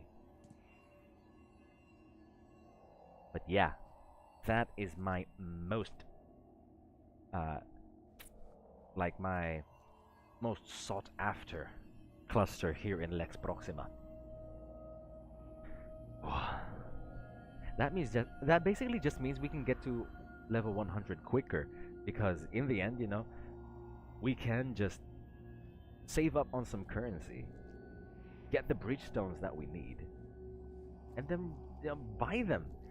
If we're lucky enough, maybe we can even buy breach stones at, we can buy some pure Chayulas at maybe 50 Chaos Orbs, maybe 1 Exalted Orb into the league. Like once we are 1 month into the league. And once you're level 90, once you're at level 98 anyway, it only takes you basically 2 rotations, 2 pure Chayula rotations to get to a quarter of your XP. So that will only just require you to have 5 or maybe 6 breach stones, 6 pure Chayula breach stones for you to hit level 99. And as long as you can run that, you'll be great. And then for level 99 to 100, you will need approximately, if I can remember, I think that was 13 pure Chayula breach stones, or maybe 15. And then run that in a rotation. But still though, if you can imagine like the amount of money that I used, because if we can go right now, I used 3x times 15. That was 45 Exalted Orbs worth of currency that I had to let go of just to get to 100. Imagine if you can do that. Imagine if they are going to be sold for 1 Exalted Orb only. It's gonna be 15 EX. That's gonna be cheap. What's 1 EX worth in Chaos on PC? Well, at this point in the league, it's worth 110 Chaos. 1 Exalted Orb is worth 110 Chaos on PC. So, it's pretty expensive at this point. Since, of course, the economy's barely settled down, and it's actually not settled down, it's actually declining, because a lot of people have already stopped playing and are waiting for Lex Proxima, or Lex Proxima rather. They are waiting for the Atlas update. Anyway, yeah, like I said, breach passives in Lex Proxima, very, very, very interesting, very, very, very top priority for me. And next, for those people who would like to go on delves, this is going to be the one for them, because the major cluster is going to be for Sulfite. As you can see here, the first passive for delve is that Voltaic Sulfite veins and the chests in areas will have 10% chance to contain double sulfite, so you can have a chance to have your sulfite amount duplicated. They suddenly love duplication so much after Heist. And after that, Voltaic Sulfite veins and chests in areas will contain 20% increased sulfite, so that's automatically, let me just have a look at my fragments. Oh, I don't have any sulfite scarab, but I think that's going to be the equivalent of polished scarab already. So that is going to be big. That is approximately 30 Chaos Orbs worth of savings per run on a map that will have Nico.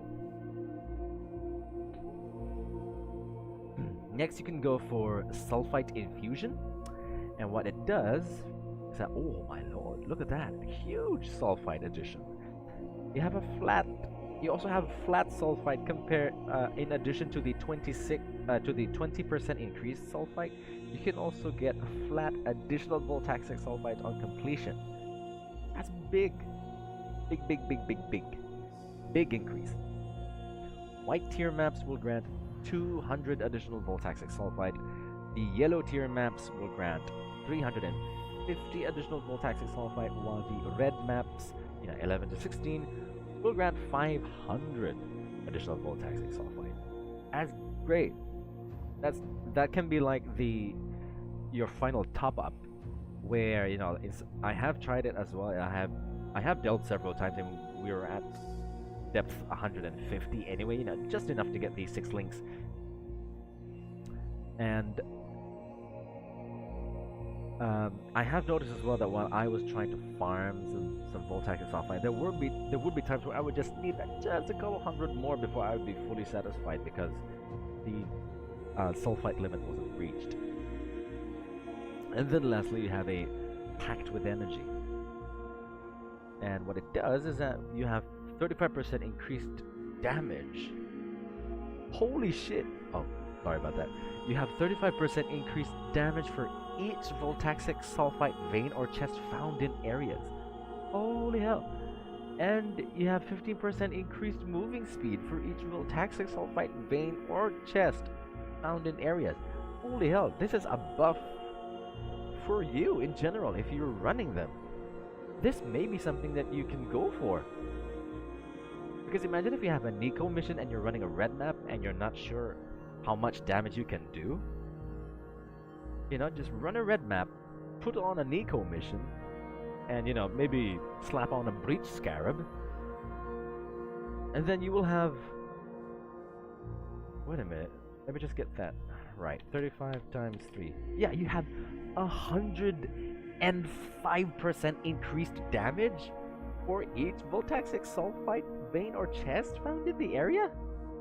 What? I hope that may that is an OP buff actually. Definitely an OP buff, most especially if that doesn't like, you know,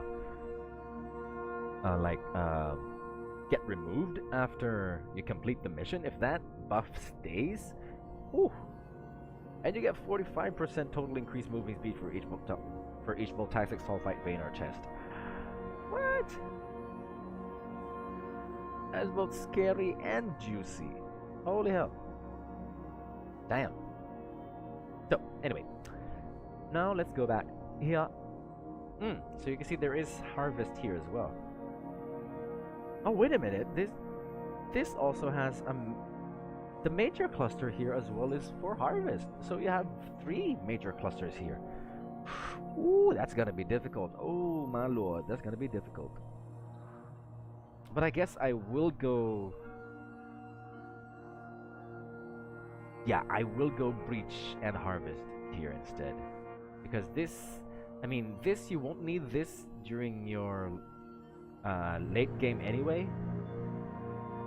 Or, yeah, questionable.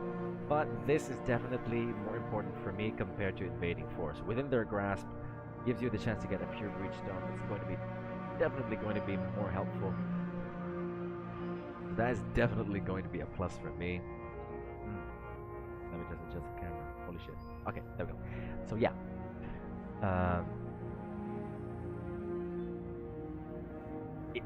Invading force can be substituted for something in the harvest area, for something in the harvest passage, because you know, like I said, I do like passages. I do like harvest that much. So what do we get here? The top notable for harvest is bountiful harvest, and it says that harvest monsters in areas grant 200% increased experience. Okay. Harvested plants in areas have 50% chance to spawn an additional monster. Ooh. So this is also pretty good if you want to increase your experience gain. Holy hell. But whether or not it's going to be better than invading force, that is going to be the main question. Like, if you encounter a harvest at a high tier, like on a red map, will you get the same amount of experience from that harvest encounter compared to a tier 16 breach? Because a tier 16 breach is very, very hard, but yet very, very juicy. Most especially if the map is juiced up already. Oof. I mean, I ran a map before that was only 20% delirious. Oh no, 40% delirious with one other friend. And then we basically, you know, juiced it up really well, and we added a breach splinter, and it had a nemesis mod plus we rolled a sextant mod where nemesis monsters drop additional currency items, and then we put in a breach scarab, and that burial chambers map single-handedly gave me and my friend 3 exalted orbs on just one run.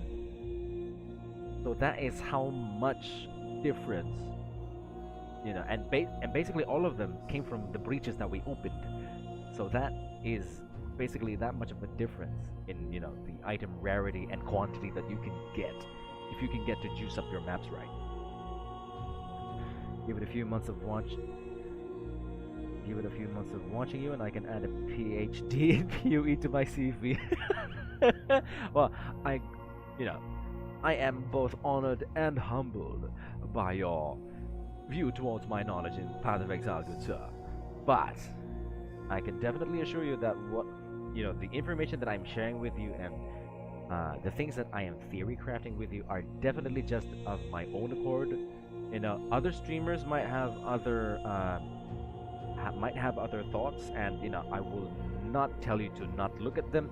Please, by all means, if you would want to see what they're doing, if you want to compare which style would be more favorable for you, I am just explaining anyway what style would like be most enticing to me enticing for me to play, because that is what I typically go for. And of course, you know, I am giving you suggestions on the fly if you guys are interested in that. But yeah, like I said, you know, I wouldn't call myself as someone who has a PhD in knowledge about PoE, but you know, I just have a lot of things going on in my mind immediately when I see these things, like, harvested monsters, ooh, increased experience, and then go, which monsters gain 50% increased experience, and then I suddenly think, higher tier breaches give higher tier breaches in higher tier maps. So that immediately makes me think, will higher harvest encounters be equal to the higher tier breach encounters that you will have in maps? You know, so again, that's something that we will see in the future, definitely. But yeah, very interesting. Now, let's go back down here. For harvest, here is their next their 4 passive cluster, and they have the first one, which is going to be bumper crop. And it says here that harvests in areas have doubled bonuses to item quantity and rarity. Well, excuse you. Now that is very interesting. Doubled bonuses to item quantity and rarity. Damn.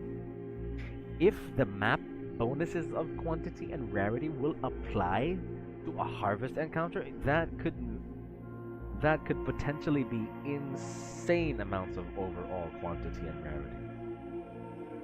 You might have a very good chance of having an exalted orb, or maybe even a mirror drop from there. And of course, the Sacred Grove in areas contains a digital harvest. Hallelujah. That is very, very juicy as well. And then lastly, you have the final passive for it, Heart of the Grove, where Sacred Grove in areas have 100% increased chance to contain the Heart of the Grove, and harvests in areas have a 10% chance for the unchosen crop to not wilt. So that basically means that, if I can remember correctly, Heart of the Grove.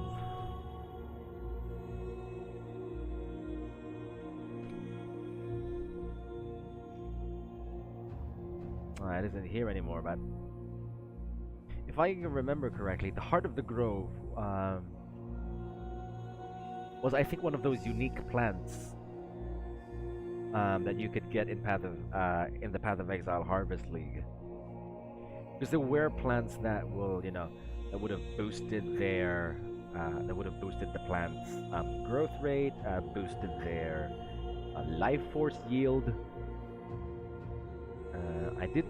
I unfortunately did not get the chance to have a Heart of the Grove, but you know, who knows? Or this may be something totally unique. And then you have harvests in areas to have a 10% chance for the unchosen crop to not wilt, which will mean that, I guess, you may encounter it next time. And then lastly, you have 2 passives for the tormented spirits. And it only has here that up to 20% more monsters in areas are possessed. That was a little too much. But yeah, the notable for that is Seance, and its function is that, or its description, or its modifier will be that up to 20 rare monsters in the areas that you go into will be possessed and their minions are touched. And by touched, it's not like your typical, you know, the song, you know, Tuts by Tuts. That's gonna be something totally different, right, honey? it's not like the Tuts by Tuts. No, it's not that. What it means is that when you see those green glowing flames when a tormented spirit passes through the monster, that is what it means when a monster is touched, because it will also have the bonuses of the tormented spirit, where if a tormented spirit will like have additional damage or additional accuracy, additional attack speed, any monsters that the tormented spirit will pass through will be touched by it and have those bonuses as well. And this is actually pretty nice if you want, you know, to have like, if you want to have more rare items immediately. This may be a good way to like upgrade your gear as fast as possible, because it is only a 2 passive node, and you know, it's not like there are any other passives that you would want to go for immediately, because actually for me, I think we may go for Invading Force and Seance during the very, very early days of the Atlas, you know, white maps, yellow maps, and then once we get 6 passives, of course, we will switch over here. I will prioritize the breach as much as possible, and then once we have those 8 passives, I will take out Seance and then move it to Bumper Crop, and you know, basically still keep these, and then when I have the last 2, we will go for the Heart of the Grove, or maybe even Bountiful Harvest, you know. But like I said, you know, we're still not sure which will be more beneficial, the Invading Force or Bountiful Harvest, but we shall definitely see. So yeah, Lex Proxima, very, very, very focal point of interest. Next we have Lex Ejoris, and this, I already have taken a sneak peek at the Atlas regions anyway, and Ejoris will have another major cluster for Delirium, and from what we can see, the next major cluster will be for Incursions. So let's try to speed things up a little bit, because I think you guys might be, you know, it might be a little bored with what's going on. I mean, you know, if you guys have any questions, please don't hesitate to ask. Do not hesitate. So first off, let's go to the Delirium. Again, this is going to be something that I will immediately go for, because I am kind of slow when it comes to farming Chaos Orbs. But I do perform the Chaos recipe trick quite a bit. So at least with this in mind, we have higher chances of getting Delirium on multiple regions. We can at least save some currency and, you know, not run Deliriums anyway. You know, we could just keep those Chaos Orbs to ourselves for more upgrades, other things like chisels, which will increase the item yield of the map, which is going to be more beneficial now because of these passives. So anyway, first off, we have the first passive, which is going to be Chaos Recipe Trick. Yeah, there is a Chaos Recipe Trick. I'm not sure if it works on console, but there is what you call a Chaos Recipe Trick, where if you sell items, if you sell rare items, excuse me for that voice crack, haven't had that much water after my coffee. If you can see here, if you sell a rare item that is within level 60 to level 74, you know, a full set, and that means you know, a helmet, an amulet, 2 rings, a chest piece, either one two-handed weapon or 2 one-handed weapons, or a one-handed weapon and a shield, or a bow. I think a bow will require a quiver, but I don't think it is.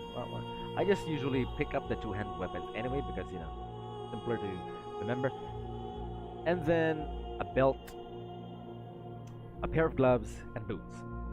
If you sell that full set, you know, like the full equivalent of a person's gear, you will get 1 Chaos Orb from a vendor or an NPC. And if it's, and as you can see here, if it's unidentified, you know, if you did not touch the item, you can sell it for, you will be getting 2 Chaos Orbs. Now, I wouldn't recommend getting 20% quality on them anyway, not unless you have stocked up on a lot of whetstones and armor scraps and whatnot. But yeah, you can get 3 Chaos Orbs if everything is at if everything is unidentified and all of them are at 20% quality. So, you know, this is something that you can also do, or this is something that I typically do anyway, and this is pretty powerful. This is a pretty powerful form of gaining currency early. Like once you start in Act 9, that's when people usually do it in the Blood Aqueducts, because the Blood Aqueducts is area level 61. So that means once you're there, you can immediately start farming items that will drop there, and the rare items that they will drop will be within the range of the Chaos Orb recipes item level. So you just basically just need to run from the Blood Aqueduct all the way up to Highgate, and then, you know, get any rares that you have, go back to the Blood Aqueduct in a new instance, run all the way back to the portal, and since you have the portal to Highgate already, click on the portal, and then just go to Highgate, put any of your items that you have back in your inventory. You just basically just repeat and repeat and repeat and repeat and repeat until you eventually have enough items, or you have enough rare items that you can sell for Chaos Orbs. And some people do that. Most especially, you know, the really quick clearing people. Even though they will be slow with bosses, as long as they can get to Act 9 immediately, they will start earning currency. They will start getting upgrades quickly. You know, they really will be one step ahead of the game. But I personally do not rely on just farming the Blood Aqueducts anyway, because once you're at the Blood Aqueducts, that is when you already start getting those recipes. So for me, I just continue on immediately, finish all the acts, and then start caring about the Chaos recipe once, you know, well, actually once I am in the Blood Aqueducts anyway, but I do not farm in any particular spot. Even up until the maps, I just keep the rare items that I have picked up, and that is what I will use for Chaos recipes. You know, anything, and there are a lot of items that usually you will not need anyway. Rare swords, or even staves. Rare staves that you will not need. Rare items that are the wrong base, or one base item lower, like instead of Titan gauntlets, if you can see Goliath gauntlets, as long as they're item level 60, they will be viable for a Chaos recipe. So you can pick that up, put that in your stash, and use that for a Chaos recipe. Or, you know, of course, the ever so delightful Moonstone rings, the gold rings, the amethyst rings to some extent, because the amethyst rings that are influenced can be pretty valuable, and diamond rings. You know, basically the basic things that you will not need for yourself, or that you think will not be profitable. Like, you know, even the power rings, the ones that give, I think it's mana or mana regen. You can just keep them. Just keep them for chaos recipes. You know, sell them. You can see an endless amount of cloth belts, studded belts, heavy belts. You know, those ones are the ones that you won't be interested in anyway. So just pick them up, throw them in your inventory, and then, you know, maybe after all of your running in maps and you're taking a break, while you're taking a break and having your water, have a look at your inventory and see how many items that you can actually sell to an NPC and be worth several chaos orbs. I managed to do that before and, you know, get like 20, 30 chaos orbs worth just from an hour's worth of mapping. That's pretty insane on day one. That's pretty insane. You can buy things for 1 chaos that are pretty valuable on day 1. Most especially, I think you can even get exalted orbs. I wasn't, you know, paying that much attention, but I think you can get exalted orbs on day 1 as well. You can buy exalted orbs on day 1 if you can do that, you know. Excuse me. If you have enough of rare items.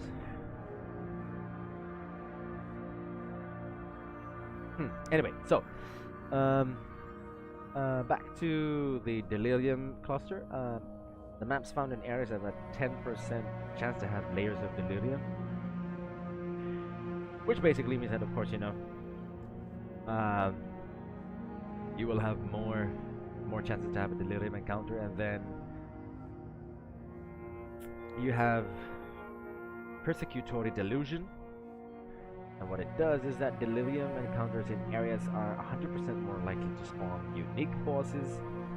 Delirium bosses in areas drop 100% increased Simulacrum Splinters. So to anyone who's going to farm Simulacrum Splinters, this is going to be the region to go to.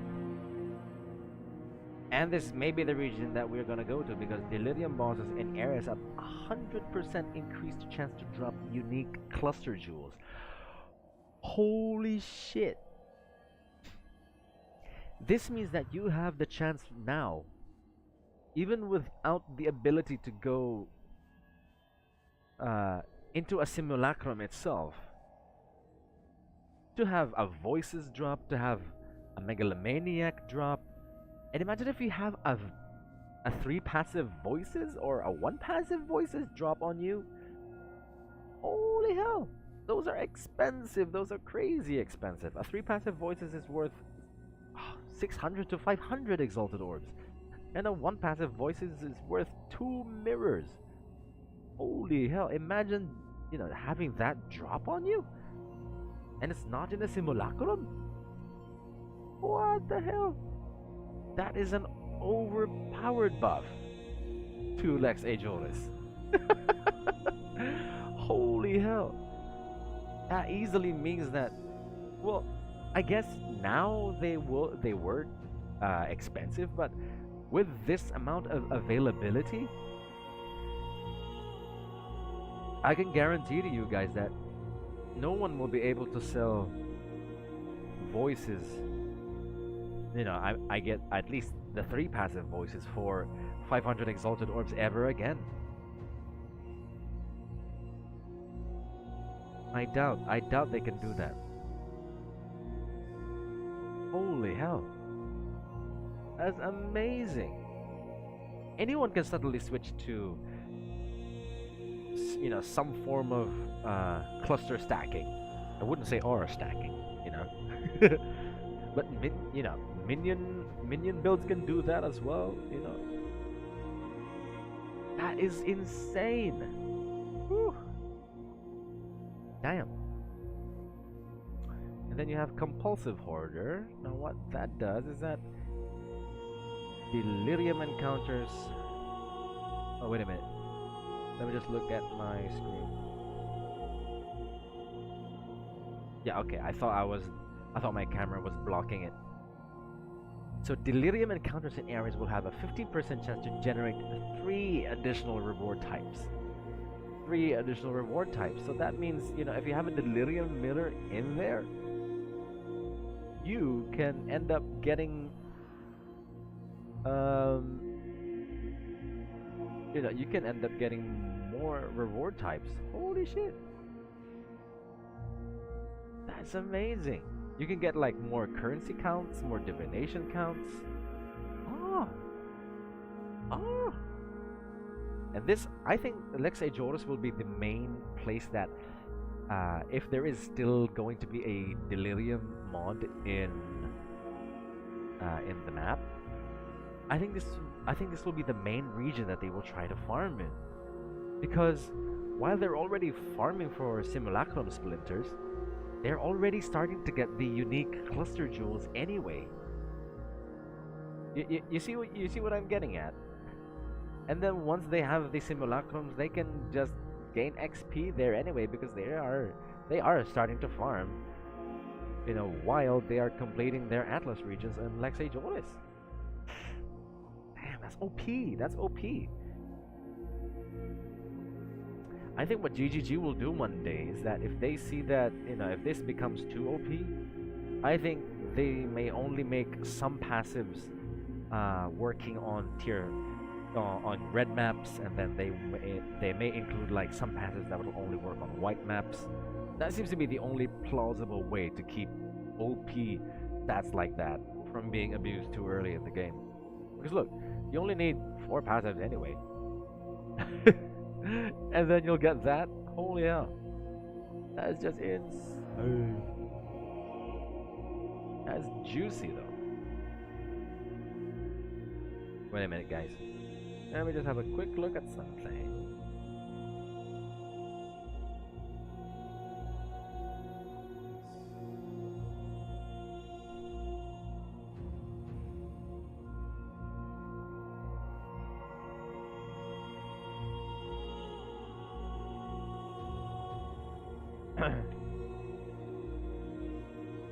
Let me just reply to my friend here.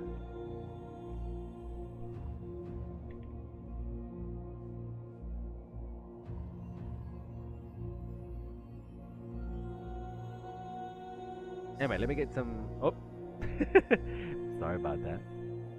Let me just get some water. Holy hell.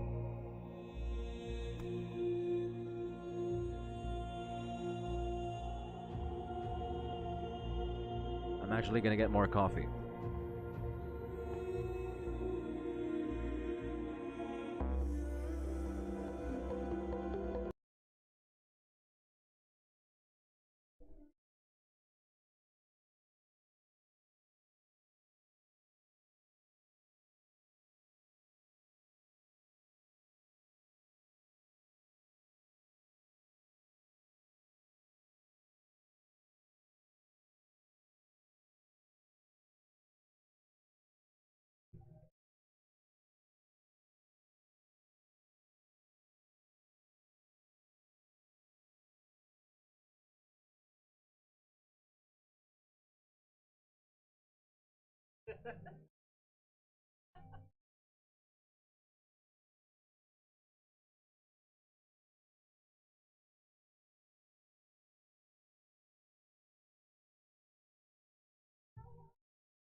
Okay, we're back. Um,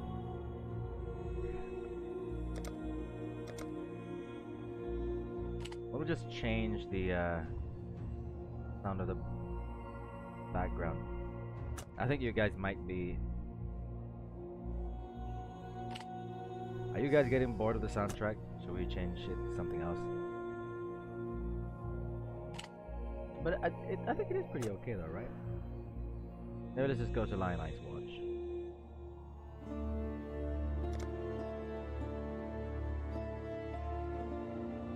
Nah, that sounds okay. Alright, so next, the next major cluster seems to be for incursions, because that's the next one that has 6 passives. Let's see what they are.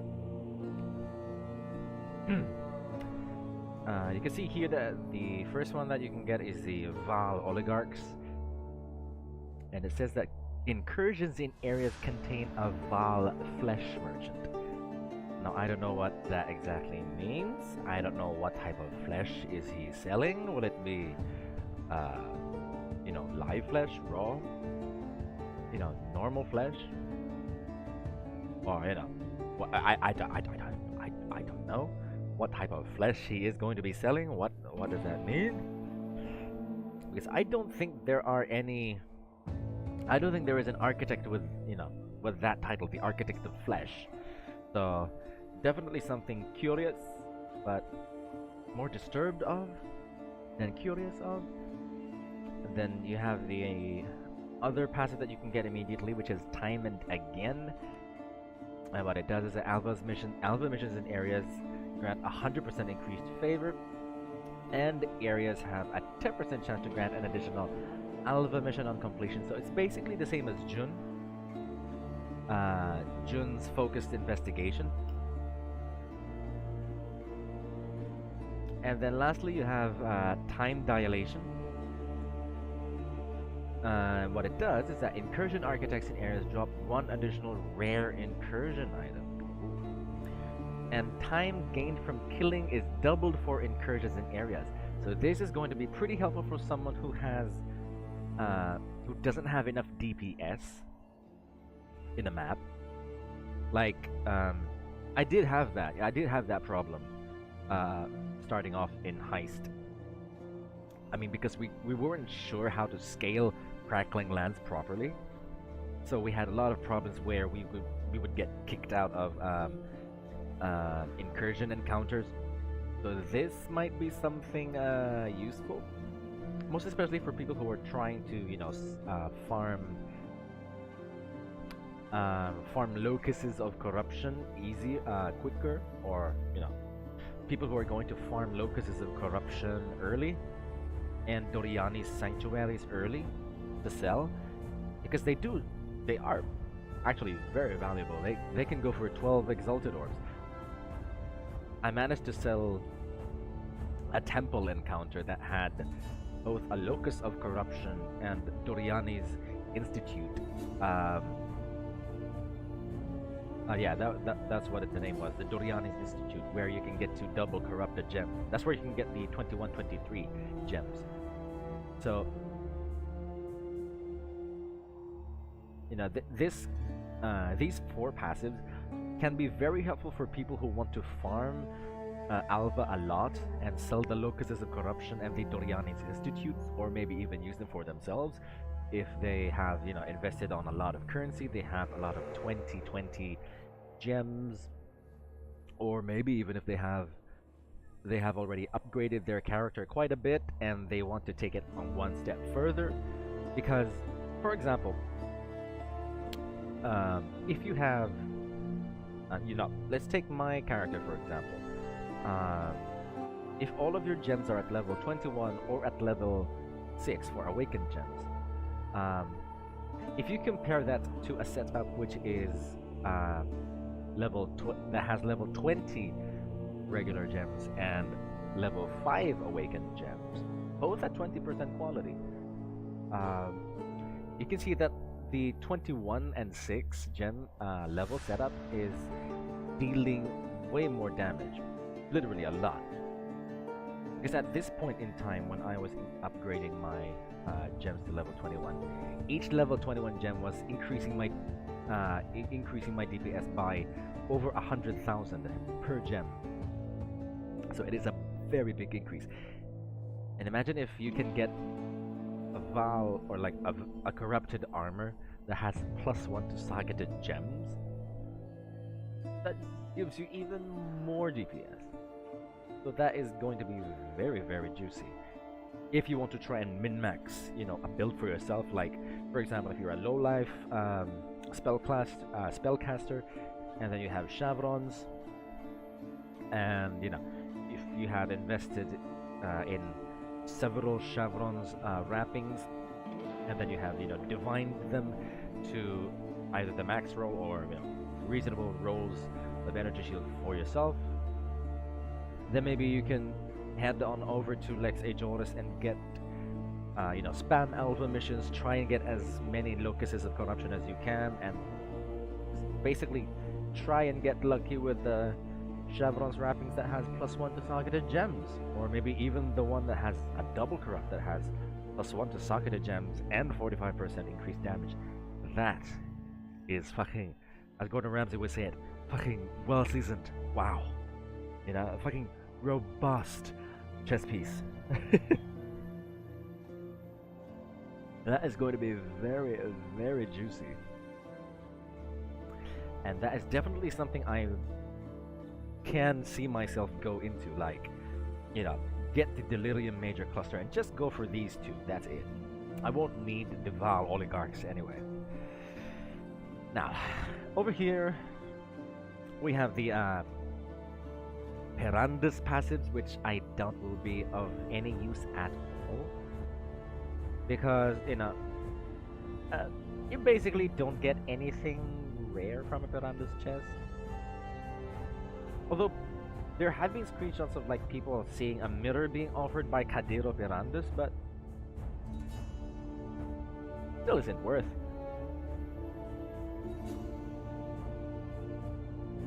You know? I mean, that was just like a once-in-a-lifetime opportunity anyway. Pretty much the same as having a mirror. So, nevertheless, we shall still read what it gives. So, Prospero's Promise is the first Perandus passive that you can, Perandus notable that you can get, and it says that areas will contain an additional Perandus chest, and areas have a 20% chance to contain Cadero Perandus. And then next passive is going to be Friend of the Family, and it says that Cadero Perandus offers the rarest of 5 chosen items. I don't know what that means, honestly.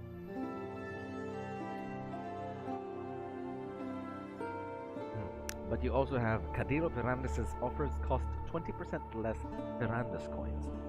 Now, I'm not sure what like that exactly means. Like, Cadero Perandus offers the rarest of 5 chosen items, because if I can remember correctly, you don't get to choose what item he's going to offer you anyway. It'll just show up as one of his offers. Although I'm not sure. So that's basically it for the Perandus passives. Now, next is going to be for metamorphs. So, you know, if someone wants to farm catalysts, which is pretty decent actually. I mean, the fertile catalysts I think cost like 5 chaos or even more. The ones that are for life and mana.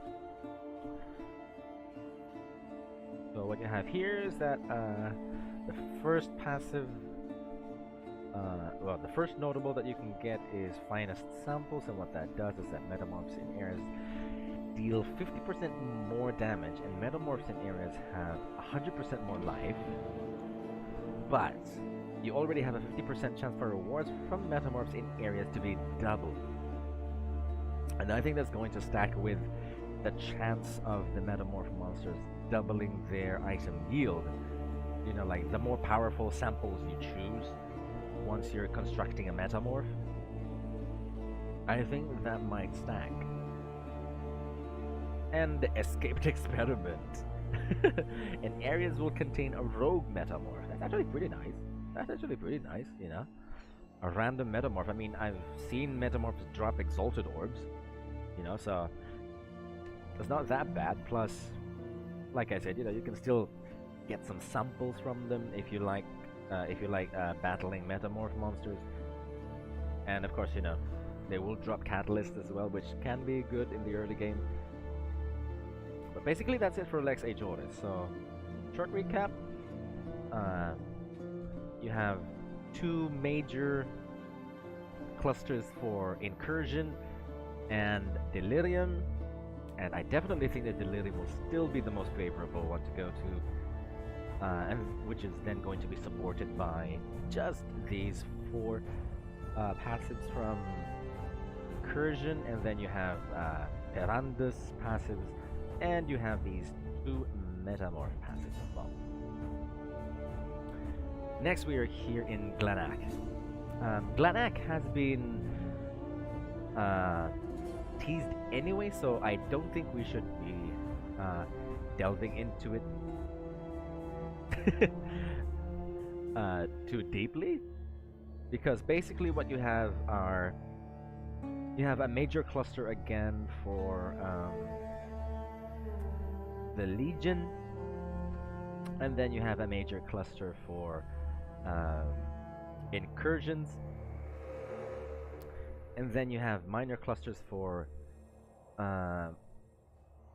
more Beyond, and then minor clusters for Ambush, for strong boxes. Now, if you're the type of guy who likes to farm monsters' treasures and, you know, like to make sextant mods, have, you know, strong box rarities like the ones that we did before during our last run, this is definitely something that you can go for, because if we go down here, Twice Tempted will give the areas to an extra strong box, and strong boxes in those areas will have a 10% chance to be to be opened a second time.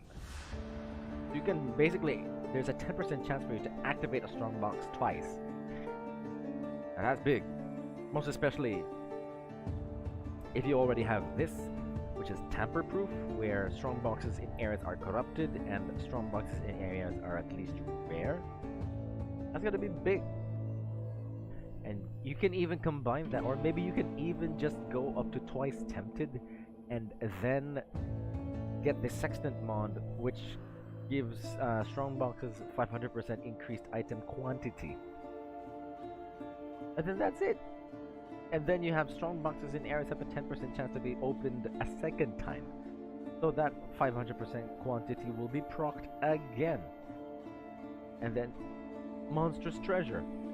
Tons of strong boxes. Tons of chances for a second open. You know, the loot will just increase a lot. That's how quickly I have already seen how this can be beneficial. No? And then next, of course, if you're spamming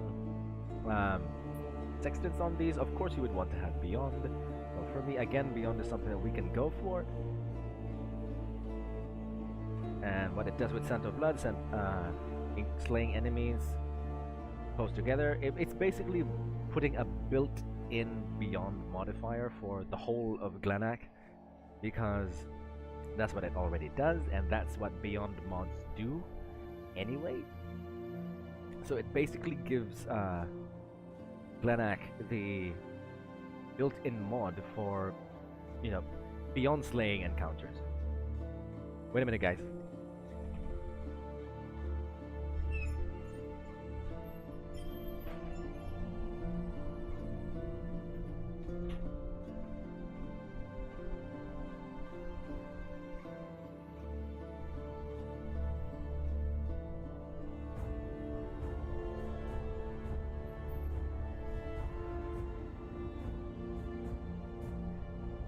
Sorry about that, someone's knocking on the door. But yeah. And next you have the passive, which is going to be Torn Veil, where powerful Beyond demons require one fewer portal to summon in areas, and beyond portals in areas have 100% increased merging radius. So it makes it easier for you to summon more beyond monsters. So very good for map juicing, most especially when you combine Twice Tempted, Monstrous Treasure, and then Torn Veil, or even maybe some of the Atlas, or maybe some of the incursions as well, because you can include an incursion encounter when you're juicing up a map, which is going to be great. So let's go and have a look at the incursions, because this wasn't mentioned anyway. Well, Chris basically just mentioned the legions, but you know, the legions are fairly easy anyway right now. Not unless if you are farming the splinters for them early, then you know, definitely you can get them, because you can get more splinters, and you know, they're more likely to include a general. And then you have more chances to have a Legion encounter, or additional chance to contain a Legion encounter. So it's going to be more frequent. And then next, for the incursions, you have cultural advancement. And what we can see here, the incursion areas, the incursion monsters in areas are at least magic. So that automatically gives you higher item yield from these monsters, because of course they're going to be magic, and you can get more XP from them. And then next, down here you have resource allocation, which does like killing non-resident architects in areas have a 50% chance to add an additional upgrade tier to the surviving architect's room. Oh. Now this is very, very interesting as well. This could be the better place to farm locusts of corruption, because what this essentially means is that if, for example, a room starts off blank, right? And you have either the ability to upgrade it into a corruption chamber or to a vault. You know, let's choose that. Let's choose that option. So what happens is, if that room is blank yet, if that room is still blank, you know, like the cellars or, you know, caverns, or, you know, basically just your generic room, and then you kill the architect that you want, either from the corruption or the vault, then that room becomes a tier 1 vault or tier 1 sacrificial chamber. Alright? Now what resource allocation does is that it has a 50% chance to add an additional upgrade tier to the surviving architect's room. Now, based on how GGG words their passives, from my experience and what they've done, is that if, for example, you have an encounter with this particular room again, so like for example the vault is there, and of course you want to upgrade the vault to a higher tier because it's currency. You will have currency. You go into House of the Others. And then lastly you have contested development, which says that killing resident architects in areas adds their upgrade tier to the surviving architect's room. Yes. Yes. I can immediately see what I'm gonna do if I'm going to configure Glennach Cairns. You know what I'm gonna do, guys? I'm gonna go 4 passives for Beyond, 4 passives for the incursions, because it will easily allow me to upgrade or max out if that becomes a breach containment chamber, and the architect that you have there is going to be the architect for the vault. Since that is tier 2 and this room is you're gonna make that room go to tier 1 from the vault, it will add their upgrade tier to the surviving architect's room. So that means it will merge its tier. So tier 2 that tier 2 breach chamber will automatically add those 2 tiers to the vault and automatically get it to tier 3. That is insane. That is very, very efficient skipping.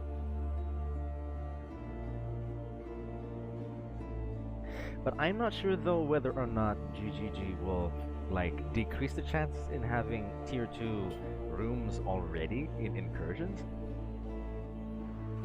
But that is an insane passive for incursions. Very interesting. Data that in. But yeah, holy hell, very, very interesting. So yeah, like I said, for me, if I were to map, if I were to, you know, like arrange my passives in Glennach, you know, just so I can have monstrous treasure in them, I can complete incursions. Oh, it's going to be juicy. That's gonna be juicy. Okay, guys, so we're only at 3 more we're only at 3 more regions. I hope you have been as excited and interested as I am.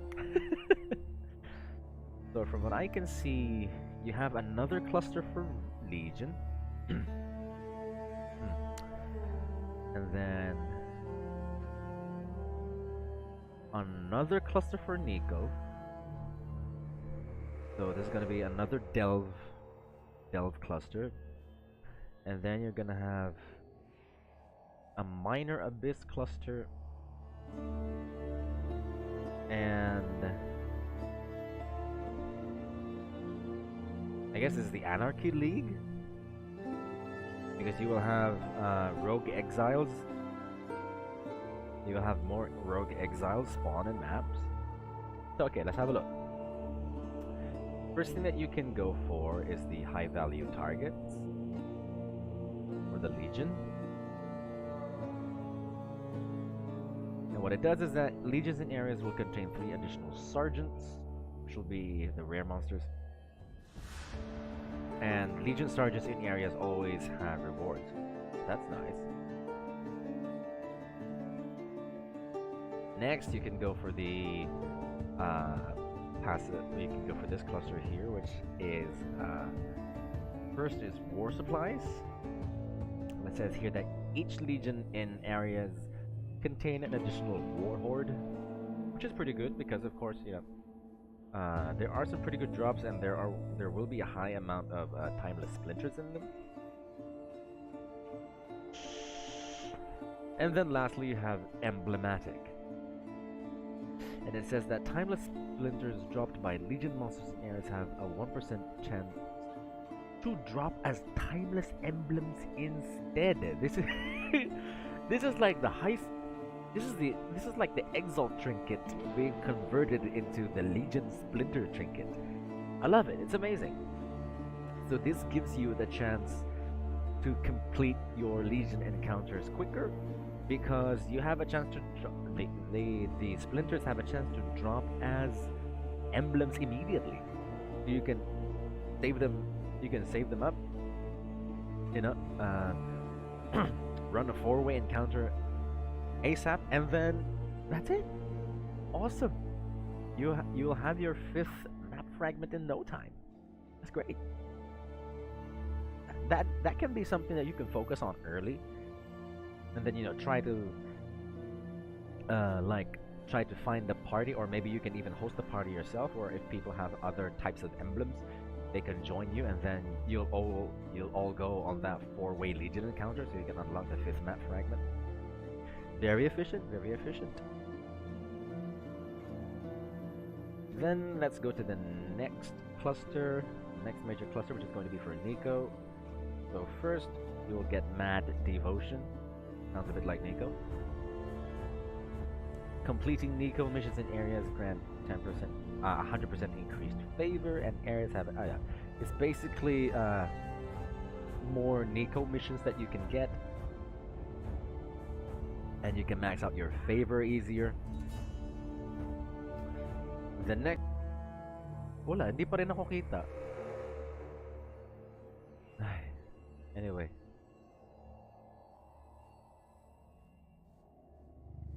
Kortina kasi kayo dyan sa screen. I know, but anyway. Let me just try to adjust this.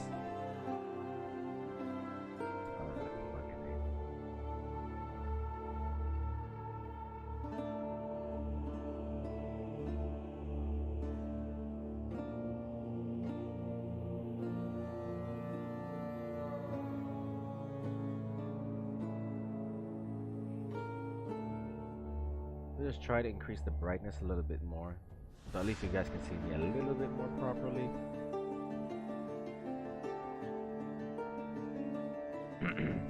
Delay is so cringy somehow.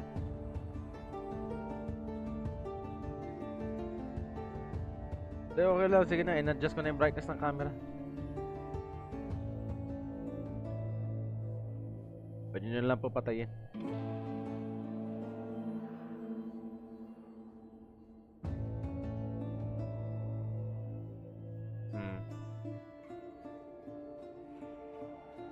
Ayun, no?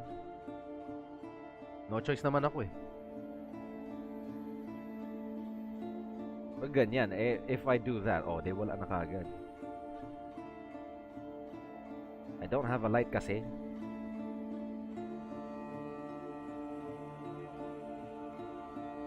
Ay nako. But anyway, I hope I may have turned a little bit yellowish because the yellowish light is coming from my computer. My light source is just from my computer RGB. Anyway, yeah, I am sorry for the delay though. Kasi may problema ako sa net eh. I don't know, maybe I guess YouTube has higher standards. But anyway. So I guess with Sulfite Sentinels, that means that when it means by having Sulfite hoarding monsters, that it most probably means that you will also get Voltaxic Sulfite from monsters that you kill, or basically the Sulfite Sentinels. While if we go to out of the blue, holy shit! Sulfite veins and chests in areas that have a 5% chance to also contain an equal amount of azurite. That's great.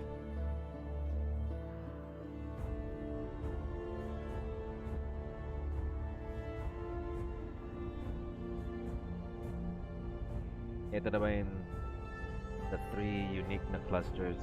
Yeah, these are for the Nico. We're currently talking about the Nico clusters.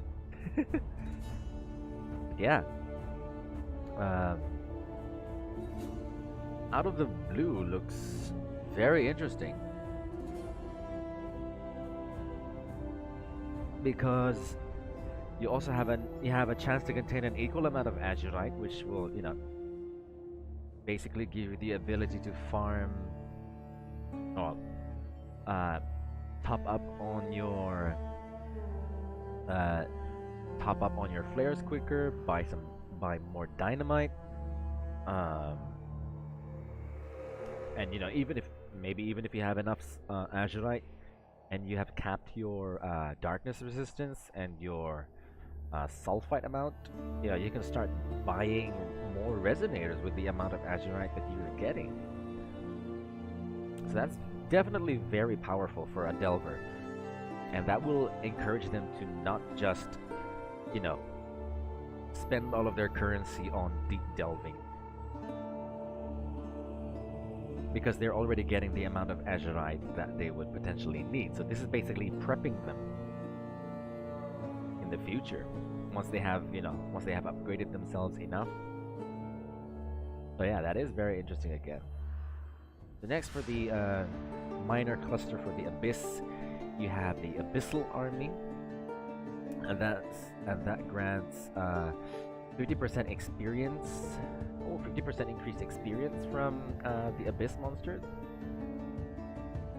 And then Abysses in areas spawn 100% more monsters. Wow. So it's basically amplified. Awesome.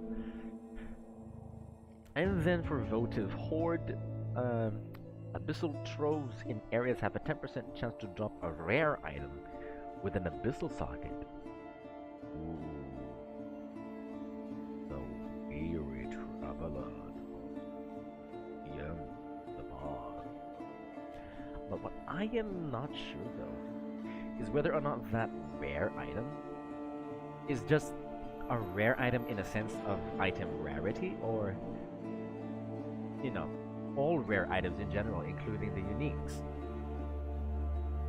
So that is quite curious, because if you can get a Darkness Enthroned from that, that's practically very nice. But you know, I doubt that the Darkness Enthroned is going to be rare anyway. I mean, well, I might have gotten my Darkness Enthroned from a drop, but when I did check how much they were anyway, they were just at a couple of chaos. So, you know, like I said. Oh, this is going to be good for the Golemancers. And to anyone who's going to try and farm Abyssal Jewels, because it has a +3 to level of Abyssal Troves in areas. So you can start farming at tier 10 maps, and you can potentially get item level 84. Yeah, as long as you're in a level 80 area, which I think is a level 10 map. Or no, maybe a tier.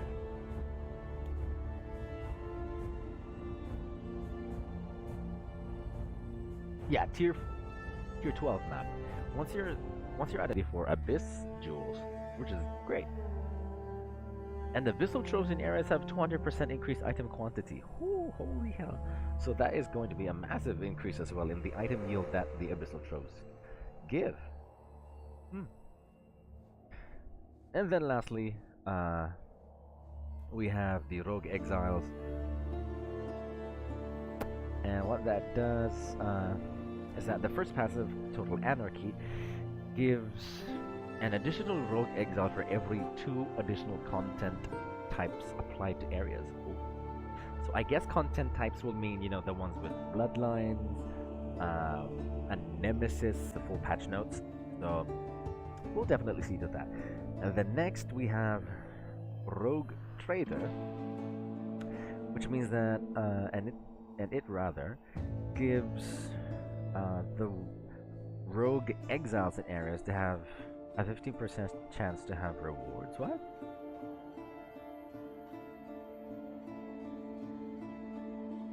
Oh, okay. There's a description. The Wild Rogue Exiles in areas have 50% chance to have rewards, and Wild Rogue Exiles are Rogue Exiles that are spawned randomly within the area.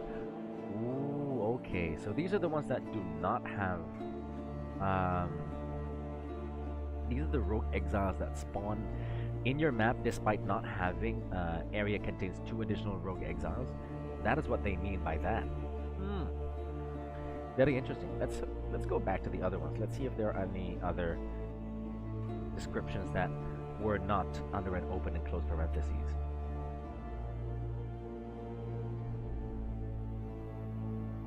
Yeah, okay, so that was the only one that I didn't get. Okay, so I think here, if I were to be in New Vastir, I would definitely go for Emblematic. And I guess I could go Nico. Because for me, since I do not delve that much anyway, being able to have an equal amount of Azurite to the amount of Sulfite that I get is already going to be a big boost for me, because I can upgrade quicker, I can get my Darkness Resistance capped quickly for deeper depths, so I can get the 5 links, the 6 link socket recipes. What else? Basically that's going to be it. And at least that'll give me the ability to have more Azurite, and since there will be Sulfite Sentinels, increased chances of having even more Sulfite quickly. And when you compare it to Lex Proxima anyway, as you can see here, that Mad Devotion gives more frequent Nico missions, whereas if you go to rich veins,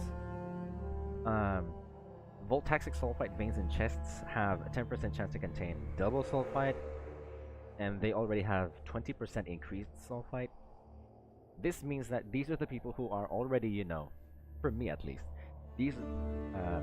this passive is going to be for the people who are already deep delving and have run out of fossils, or rather have run out of sulfite, and are going to replenish their sulfite count, because of course you wouldn't want to go on more frequent Nico missions. You want to maintain the least amount of Nico missions as possible and refill your sulfite. So this is going to be the more beneficial one for you, because it basically means that if you already place a sulfite scarab and rich veins will stack, then that means that you can get up to, you know, 50% more sulfite, maybe 50%. And then you have a 10% chance to contain double sulfite.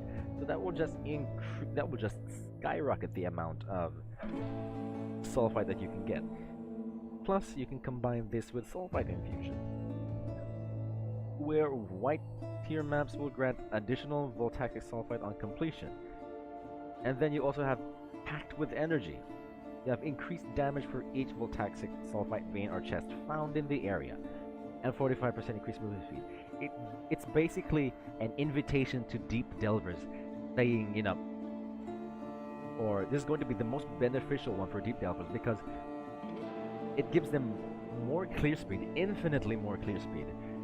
Well, not infinitely more, but, you know, immensely more clear speed, because they get 105% increased damage total for the 3 voltaxic sulfite veins they get, and 45% increased moving speed. So that means they can just literally zoom across the map, get all of the sulfite that they need, get additional voltaxic sulfite on completion, and then be done with it, head back to the mines, keep on delving, and that's that. So this is going to be the you know, for the more casual delver like me, because you just have a high frequency to contain. Oh yeah, you just have a higher percent to contain to get more Nico mission. Excuse me, Nico missions once you complete the current one, and then of course you have increased sulfite yield, and then lastly you have an equal amount of azurite. So maybe even for the more, maybe even for the people who will start delving but are not deep delvers yet, this may be the one for them, because it gives them more frequency to have eco missions and they get more azurite.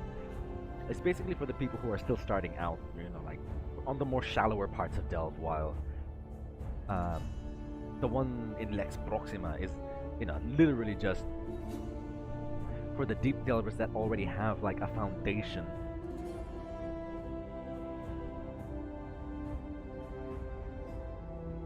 Ulit-ulit yung content types. For me, that's how I see it. This is more for the more casual delvers, and the Proxima sulfite passives will be the ones for the more experienced and the deep delvers already.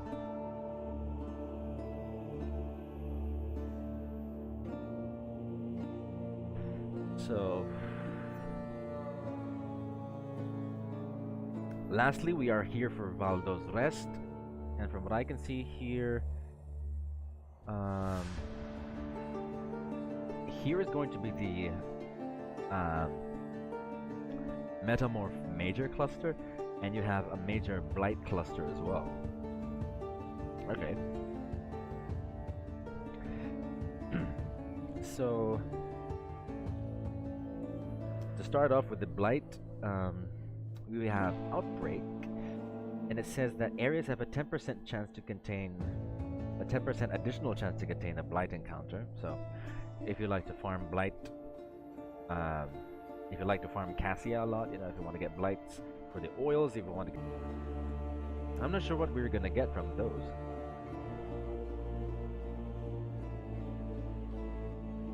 And then finally we have the other passive here, which is Mass Mycelium.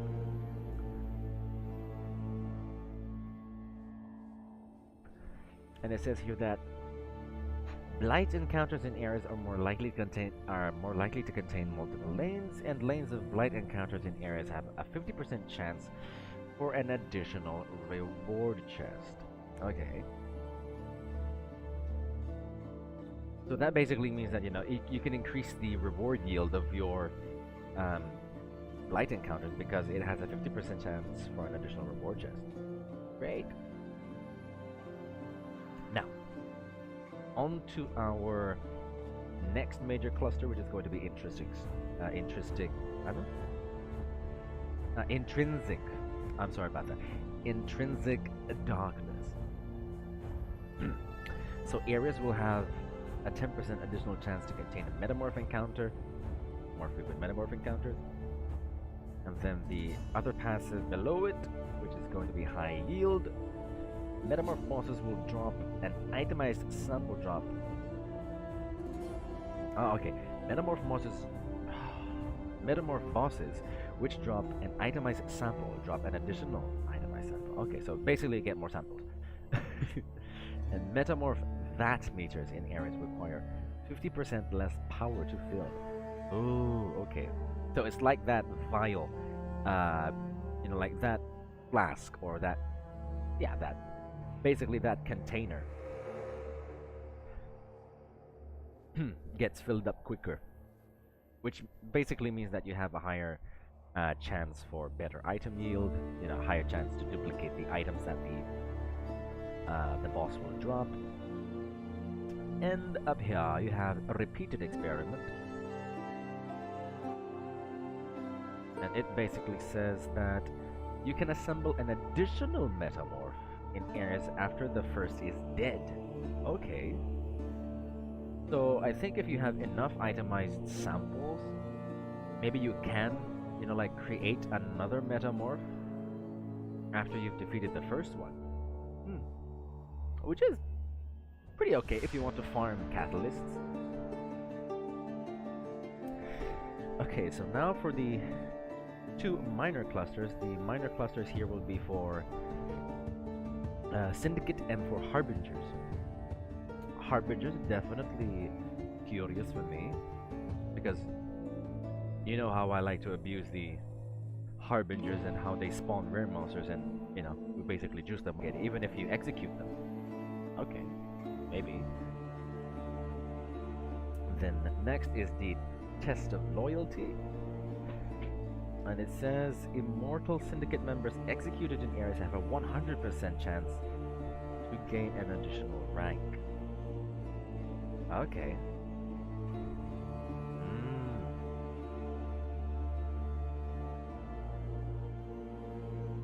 I thought they always gained additional ranks when you executed them anyway. I didn't notice them not getting well, you know, I didn't notice them not getting a rank if they get executed. Very curious. If that were like, you know, if you were able to bring them to rank 4, the amount of intelligence you could interrogate from them, I bet, would be amazing. Now, next is for the Harbingers, Ominous Arrival, so areas will contain an extra Harbinger, pretty straightforward. And then we have Diplomatic Escort, and it says up to 1 Harbinger in areas is joined by reinforcements. Ooh. So I think an additional Harbinger will show up.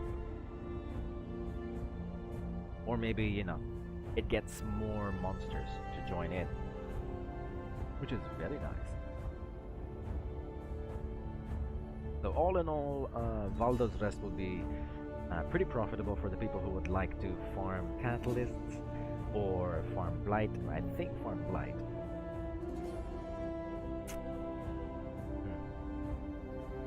For the Syndicate, not so much. For the Harbinger, definitely nice. I'm seeing myself getting the blight here just because, you know, because the blight is going to be more beneficial anyway. I'm not that much of a fan of, you know, getting catalysts nor farming metamorph monsters. So for me, I would definitely go blight. And then, of course, harbingers, because yeah, harbingers, money. They can get money, and of course, they'll eventually drop beachheads, which will help you get from 90 to 95 pretty nicely. So that's also great. And last but not the least, we have Lira Arthain. So, from what I can see here immediately, you have this is where the Bestiary League will be based, or like where you will have a major cluster for Bestiary, and you have wow, you have the heist. You have heist league mechanics here, so I'm pretty certain that I will go heist here as well. So the overall amount of clusters,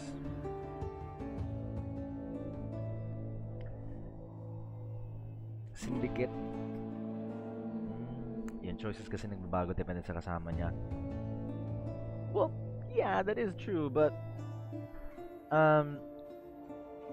in test of loyalty kasi, it did say na Immortal Syndicate members executed in areas have a 100% chance to gain an additional rank. So it basically means that it almost ensures you that an executed Syndicate member will have an additional rank. It's a gut instinct that I can see that being applicable, because the defeated Immortal Syndicate members in areas will grant 3 intelligence, if not interrogated. But whether or not they get betrayed or interrogated or executed, you know, for me at least, kasi I'm not the guy who's going to farm syndicates anyway, so I guess for me this wouldn't be that important. Pero if you're the type of person that's going to farm syndicates anyway, this may be good for you, like alternating between where was that again? Haewark,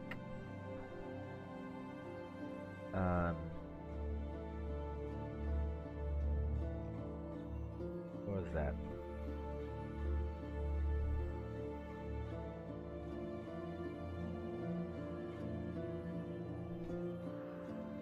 Yeah, basically, if you're alternating between Haewark Hamlet and Valdo's Rest, I mean, I guess you could pretty much get a lot of syndicate intelligence quickly.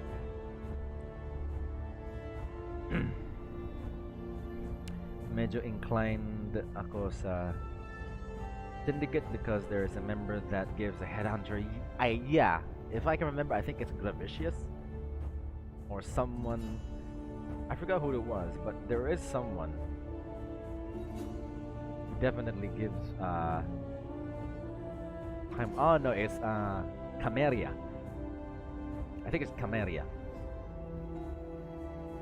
He gives time-worn items, which means, you know, items from different leagues. But, you know, those chances are rare anyway. I would much rather let you, I would much rather tell you to just farm for a headhunter, which is, you know, what we did anyway. You know, that can easily be done.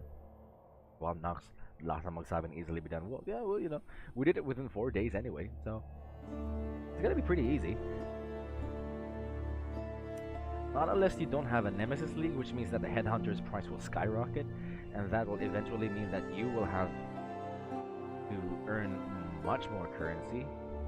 But still, you know, it's still pretty quick to get a Headhunter anyway by farming. And I doubt that it'll be, you know, pretty common to get, because you have to arrange Cameria go to transportation again, I think. Yeah, I think Cameria has to be in the transportation area for him to give you that time-worn item, and I think he has to be high-ranking within transportation.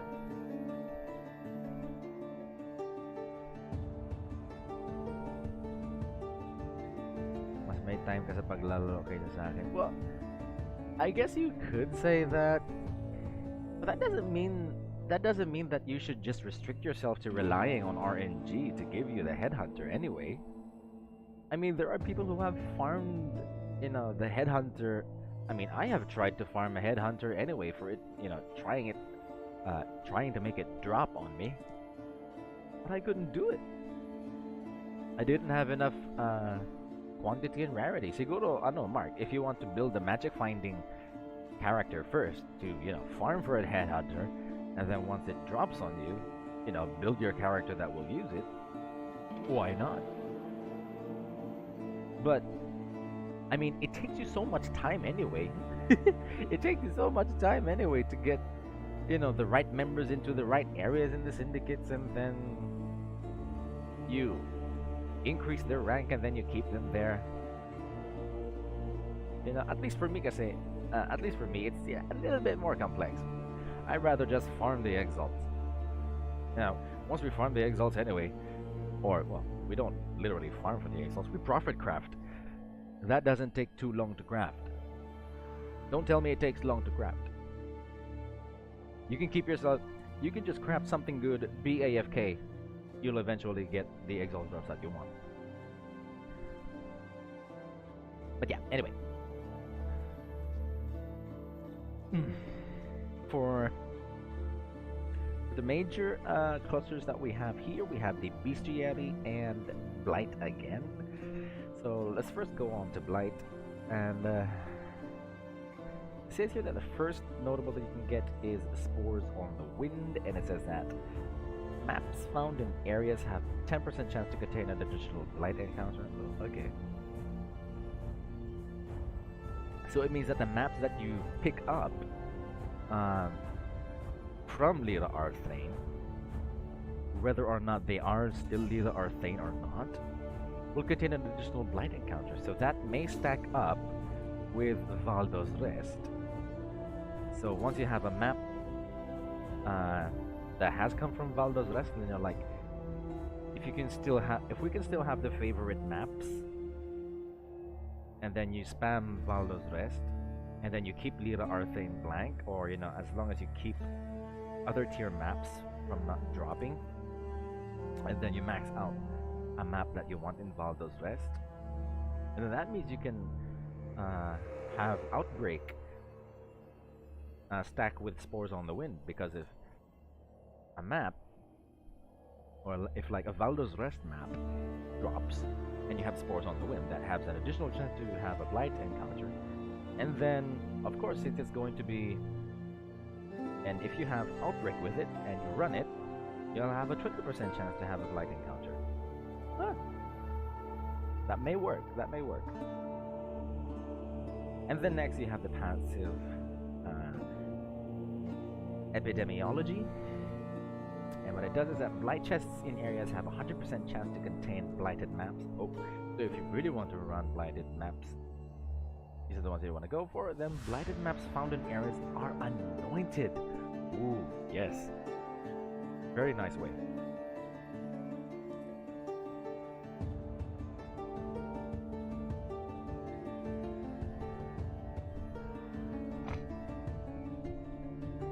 Basta ako pag may bago ng work, magka-transfer ako sa ng pera sa Gcash pambili ng 2 or 3 quad stash tabs para yung lang benta. Well, I guess we could do that. I mean, maybe, if you have some crafted items and you don't have enough time to stay online, yeah, I could definitely sell them. I could definitely sell them on your behalf. Then, I'll just keep the exalt somewhere else, or keep the currency somewhere else as well, so I won't get confused. And then lastly, we have the immune response. What that does is that Blight encounters in areas spawn 100% more non-unique monsters. This may be good because sometimes if you're in a high level area and you're still pretty new to that place, you may get a lot of XP from blighted monsters. So spawning more non-unique monsters may grant you the ability to have more XP gain. And blighted monsters in areas spawn 100% faster. More dense.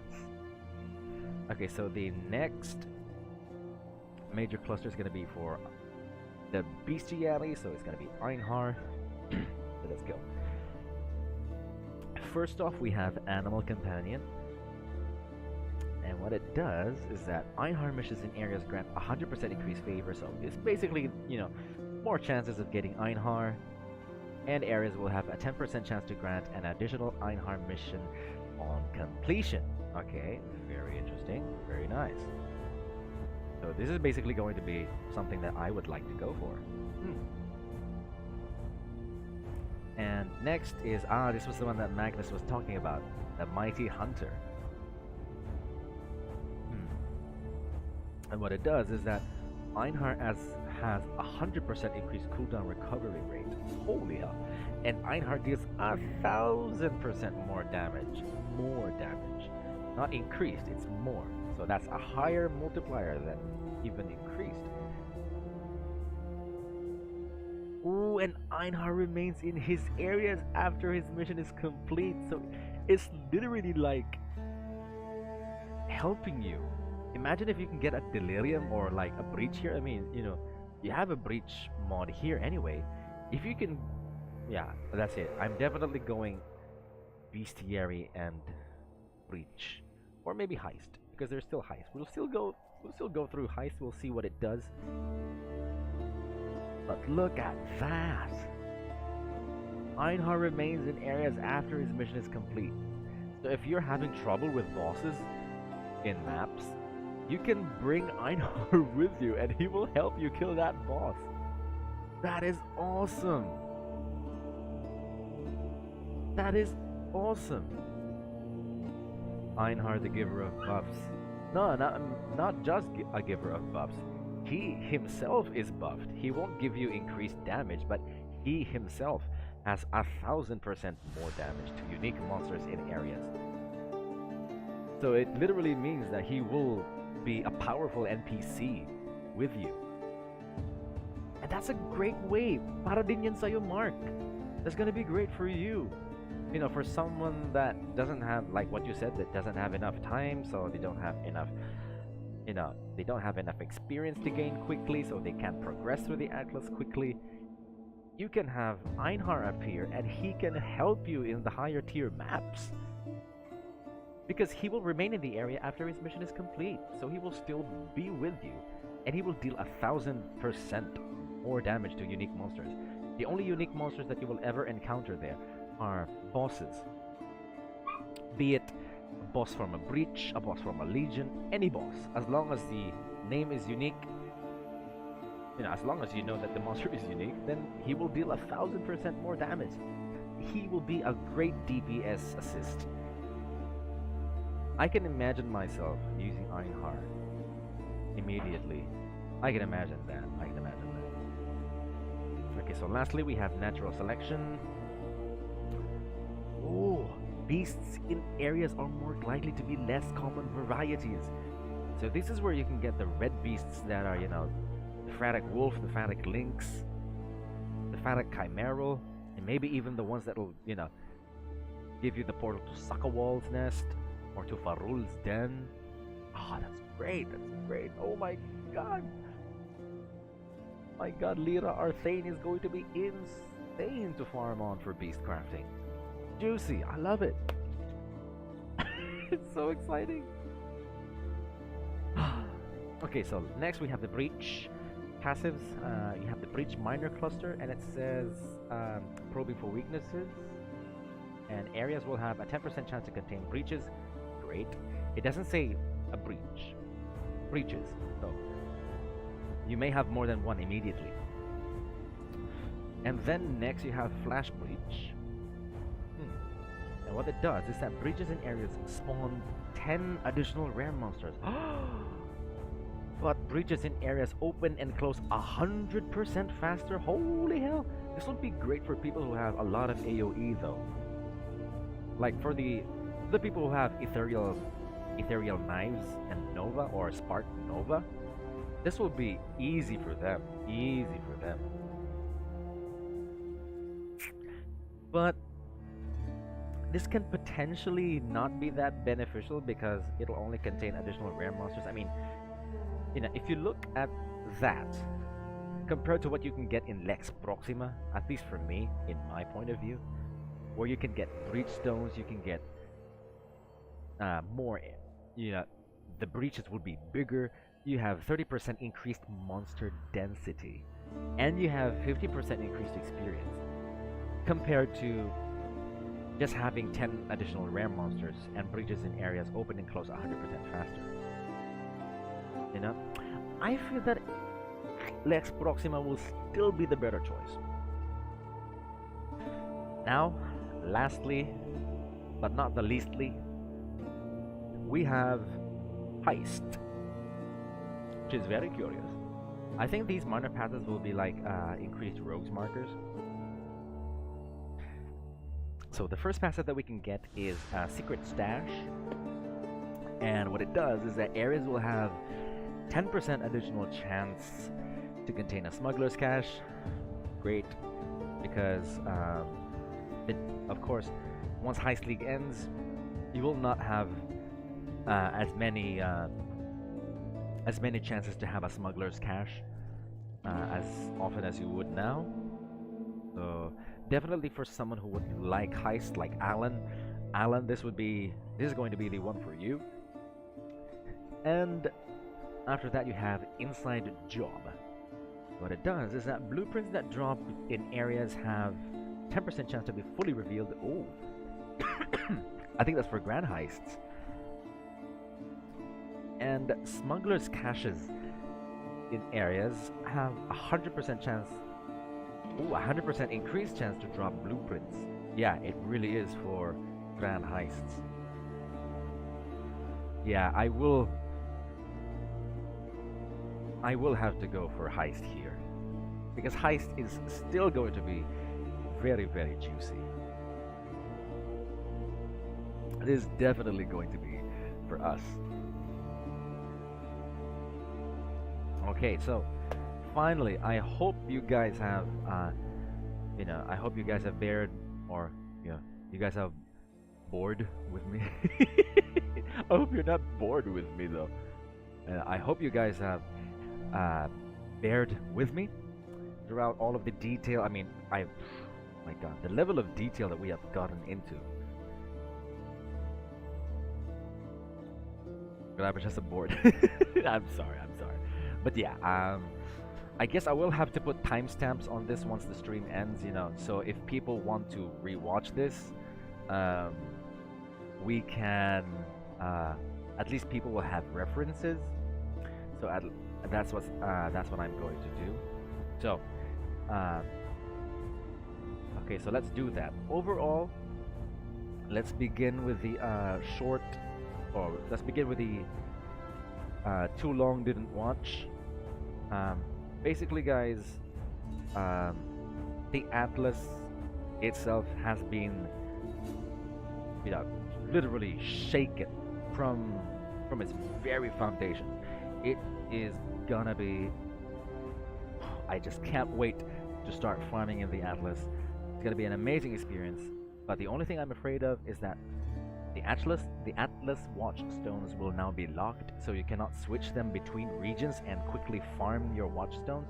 So that might be a slight hindrance to some people. But hopefully, the acquisition of passives for the Atlas region, most especially for like at least 4 passives or maybe 6, will be fairly easy. So at least, even though we don't have all of the watchstones yet, we can still enjoy the passives, and basically still just enjoy farming overall. Because of course,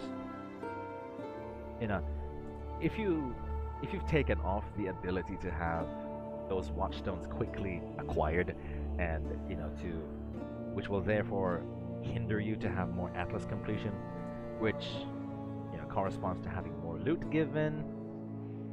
Yeah, it will be kind of boring, and for me at least, it will be much more tedious to grind on. So I hope they can at least increase the chances of the watchstones, or at least the conquerors, spawning in the correct areas of the Atlas regions properly, if they have fixed them, or like if they have locked the watchstones to the regions. So yeah, that's only my short takeaway in regards to that. But overall, the Atlas seems very, very juicy to farm, and you know, for the too long didn't watch. I'm basically going to share with you guys what are going to be my preferences. So don't take my word for it. I will not tell you that these are the best preferences. I will not tell you that these are what you should go for, but these are what I'm gonna go for because this is going to be because it will suit my playstyle most. And I hope though that our in-depth run through has like given you more insight on what you want to go for. So basically, short summary: Haewark Hamlet, you have higher chances for sacred groves, you have better rewards for sacred groves, and you have increased intelligence gathering and increased veiled items dropping. And then you have you have more portals being generated from beyond monsters, which will grant more monsters being spawned. And then you will also have additional basic currency being dropped, which of course lets you craft more magic items better, or yeah, basically gives you more resources to craft your items for. Excuse me. And then lastly, you'll have more deterministic upgrading or more deterministic corrupting of essence monsters and higher chances of getting high tier essences. So next, for Turn's End, you basically have more chances of having abyssal depths. So if you want to go for unique items that are located within abyssal depths, that would be great. And you can get more currency items from them. You can get, well, there will basically be more monsters and a higher monster level inside the abyssal depths, which will possibly give you better chances of getting high item bases for you to craft with again. And then next, of course, Delirium, very juicy. It gives you higher chances of containing a Delirium mirror. You basically get better duration on your Delirium, so if you're having a little bit of trouble killing enough monsters, or basically keeping the DPS and clearing the map,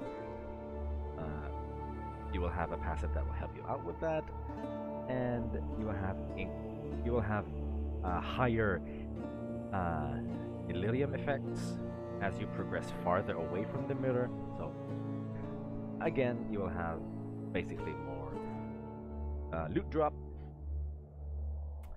And you have minor cluster for beasts, where you will have more beasts to spawn, more red beasts that'll spawn, and yeah, basically more red beasts spawning. And basically you have the monstrous treasure of bestiaries, where all monsters will become beasts, and coupled with the big game passive, where you have increased chances of yellow beasts becoming red beasts, and then the red beasts spawning in pairs. Yeah, insane amount of beasts. It's beastly. Next, you have trespassers, which will have areas containing additional invasion bosses, and then exotic goods, where they will drop one additional valuable item. What valuable item is? We're not sure. We'll definitely see what that'll be in the future. Lex Proxima, beautiful breaches. Beautiful for breaches. You have more chances on having breach splinters. You have a chance of dropping a breach stone. Once you upgrade it, even a higher chance of getting a breach stone. You even get more chances on having upgraded breach stones, which is going to be hell of amazing. And then you have their two passive here, which will give you basically bigger breaches and more monster experience, I think, which will be great for the end game. Like if you have breaches for tier 16s, great. And then for harvest, you have another major harvest cluster again, because you have harvest monsters here will grant 200% more experience, and harvested plants will grant, will spawn an additional monster chance. And then you have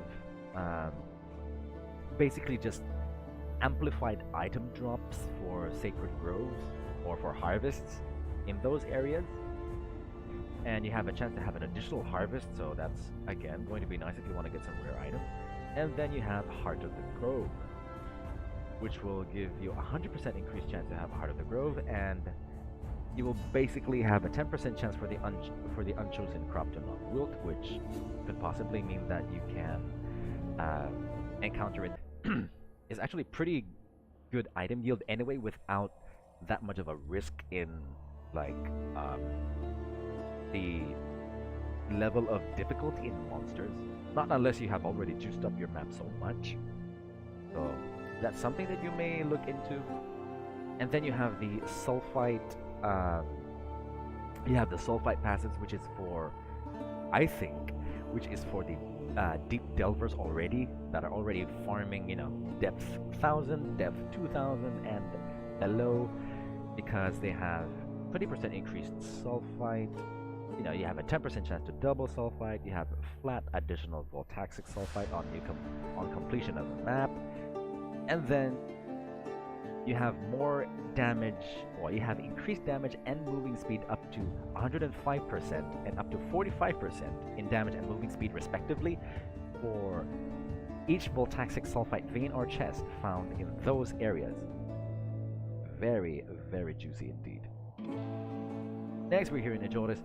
Again, more delirium, very juicy, something I would definitely go for.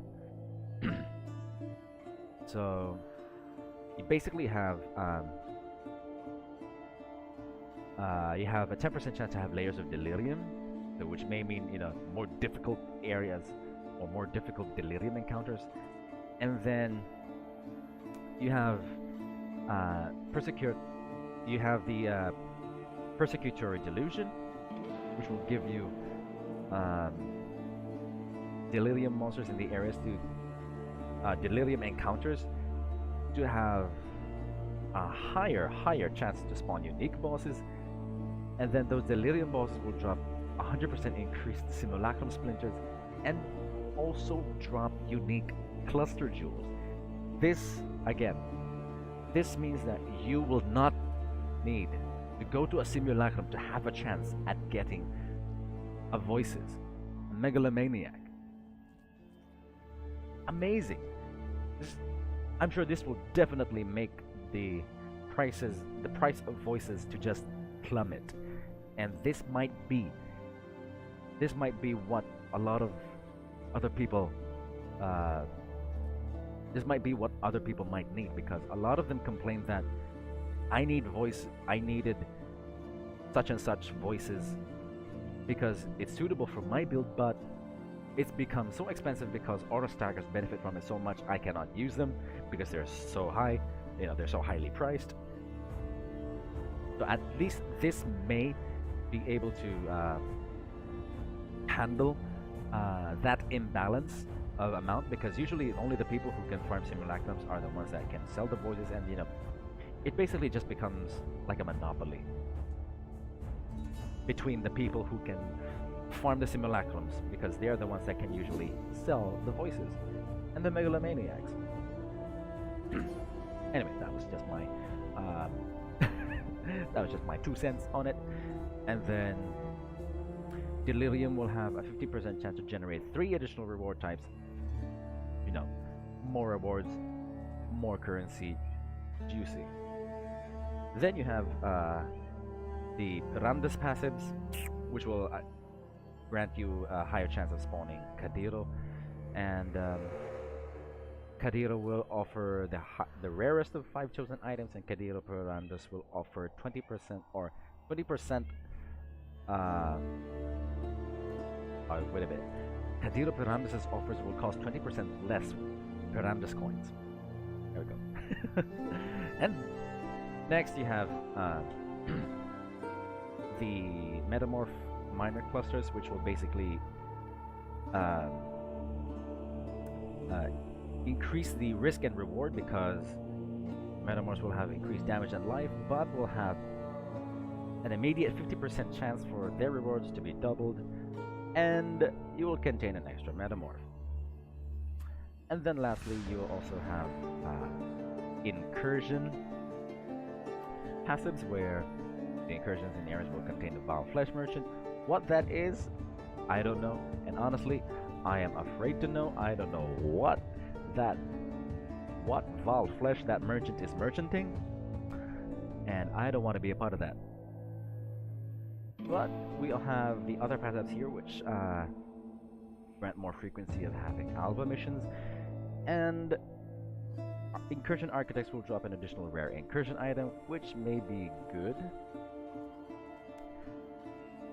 Whether or not it actually will be good, I am not sure. But you also have increased time to track monsters from beyond, and then you have Torn Veil, which will, you know, ease the chances of having more beyond monsters spawn. And then you have the major incursion cluster, where you will have more powerful incursion monsters, because there will be at least magic, so there will be no normal incursion monsters. And you will have an insane level of upgrading the rooms within your incursions, because again, resource reallocation, whoever gets killed gets to have their wait a minute. Yeah, let me reiterate that. So whoever gets killed, like for example, it's already a vault, and this guy is gonna come in, or someone else is gonna come in.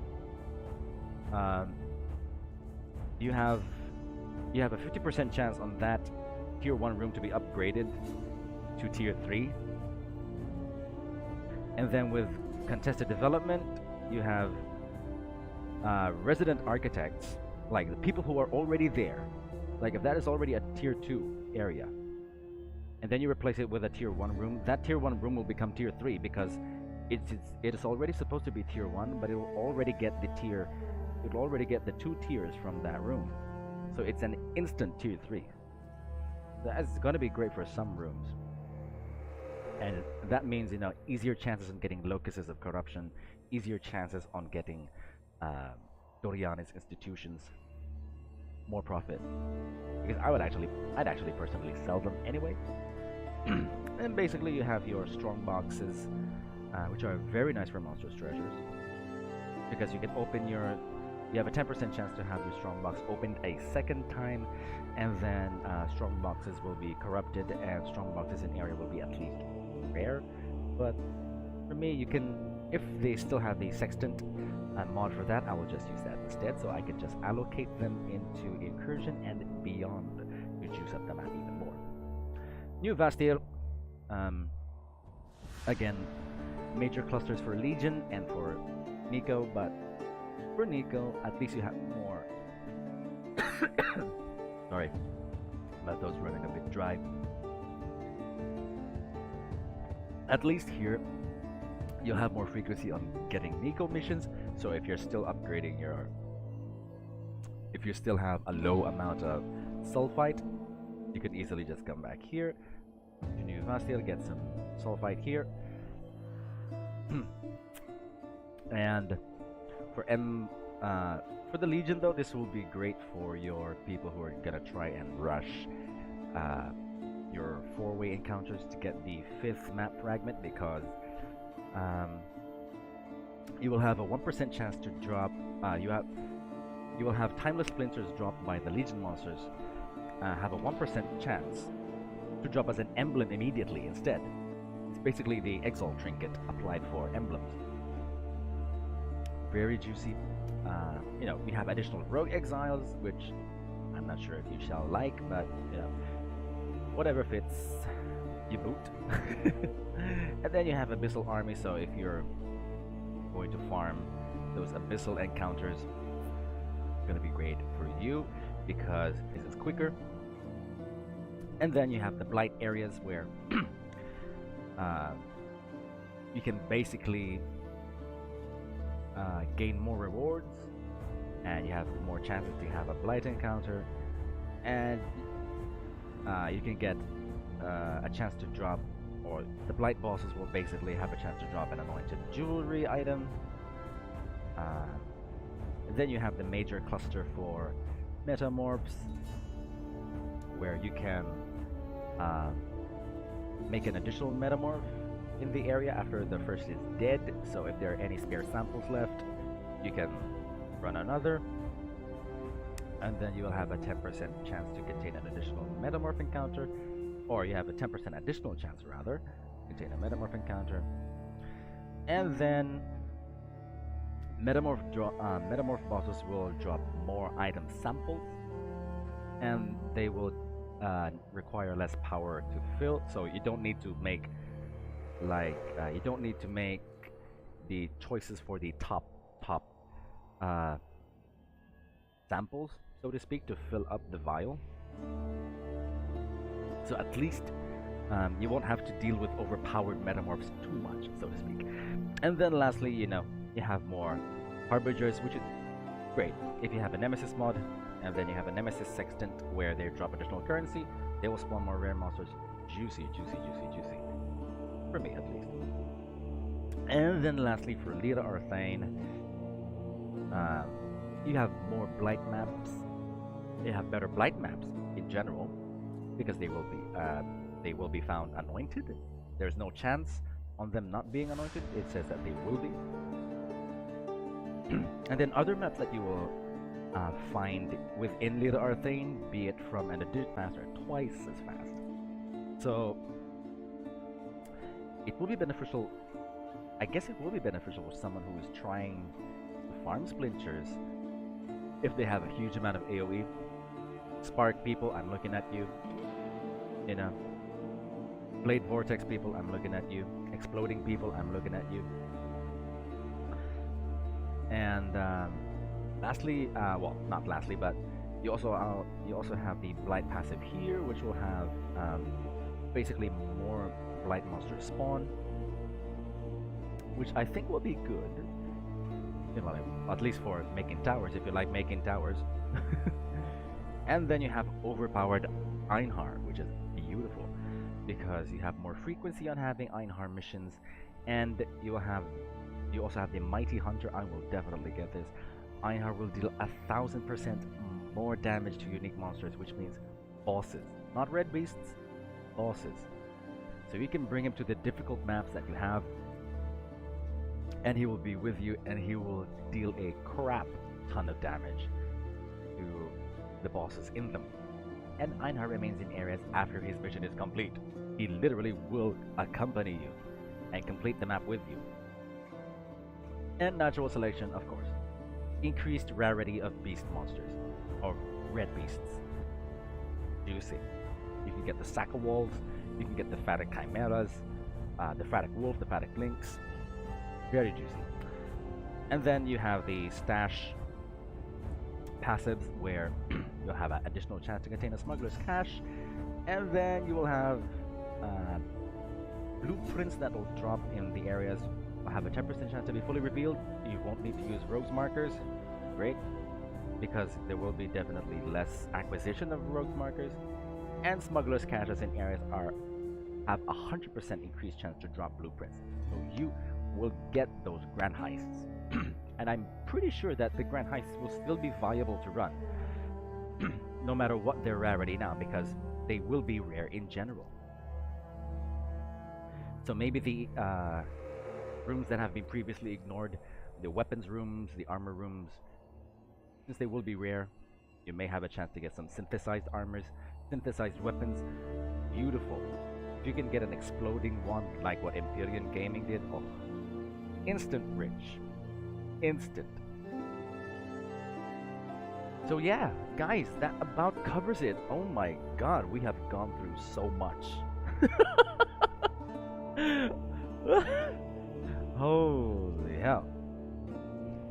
But yeah, that has been our full rundown in detail, and of course our short and summarized version. I'm not sure if it even was short. So yeah, I hope you guys have enjoyed. I hope you guys have, you know, at least some idea of what you'll run, because I already have an idea of mine. I have mentioned them earlier. Definitely all the ones that can improve the harvests, all the ones that I definitely Lex Proxima for the breach stones. I will want to rush the breach stones, get myself to 100 quicker, because you know, it's just one less thing to worry about. Incursion room upgrades, so I can sell them, because I doubt that I'll be profiting by using those incursion rooms already. So I will definitely sell these incursion rooms, most especially, you know, Locus of Corruption, Turiani's Institute. What else? Yeah, basically anything that will help us progress through the maps, progress our our profits, increase our profits rather. I will definitely go for that. And of course the Syndicate, well, not so much on the Syndicate, just on the areas where June will give, or just in the area in Haewark Hamlet where June will allow you to have more veiled items dropped from bargained Syndicate members. That's basically all I'm gonna get for June anyway.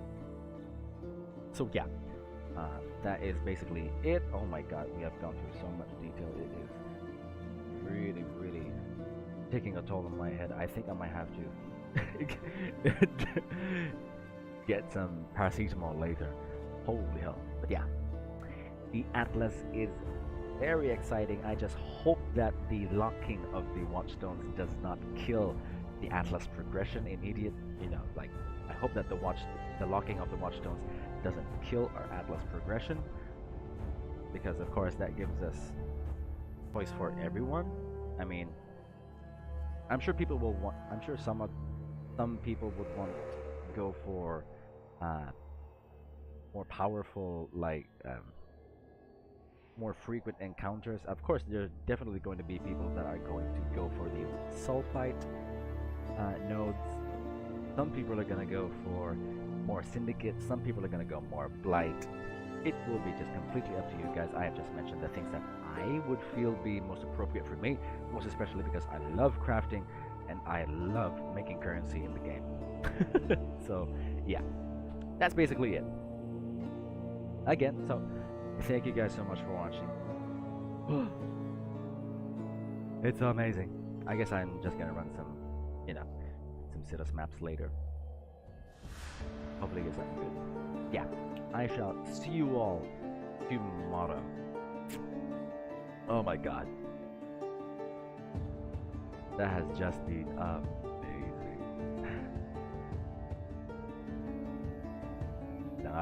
Yes, that is right. Only a few more. Only a few more. Just a few more days. So yeah, guys, hope you all enjoyed. Hope you gained some information. And oh yeah, before I leave, just to make sure, and well, yeah, that's basically it. I hope you guys enjoyed, because I have. And I shall see you all on the next episode. I'm not sure when, but you'll definitely know. So yeah, hit that subscribe button if you want to see more. Oh my god, I can't believe I'm saying that. And click the bell icon, of course, so you'll immediately know when I go live. Because we will premiere Virtual League here on YouTube. So hopefully that'll be amazing. And yeah, I shall see you guys next time. Woo.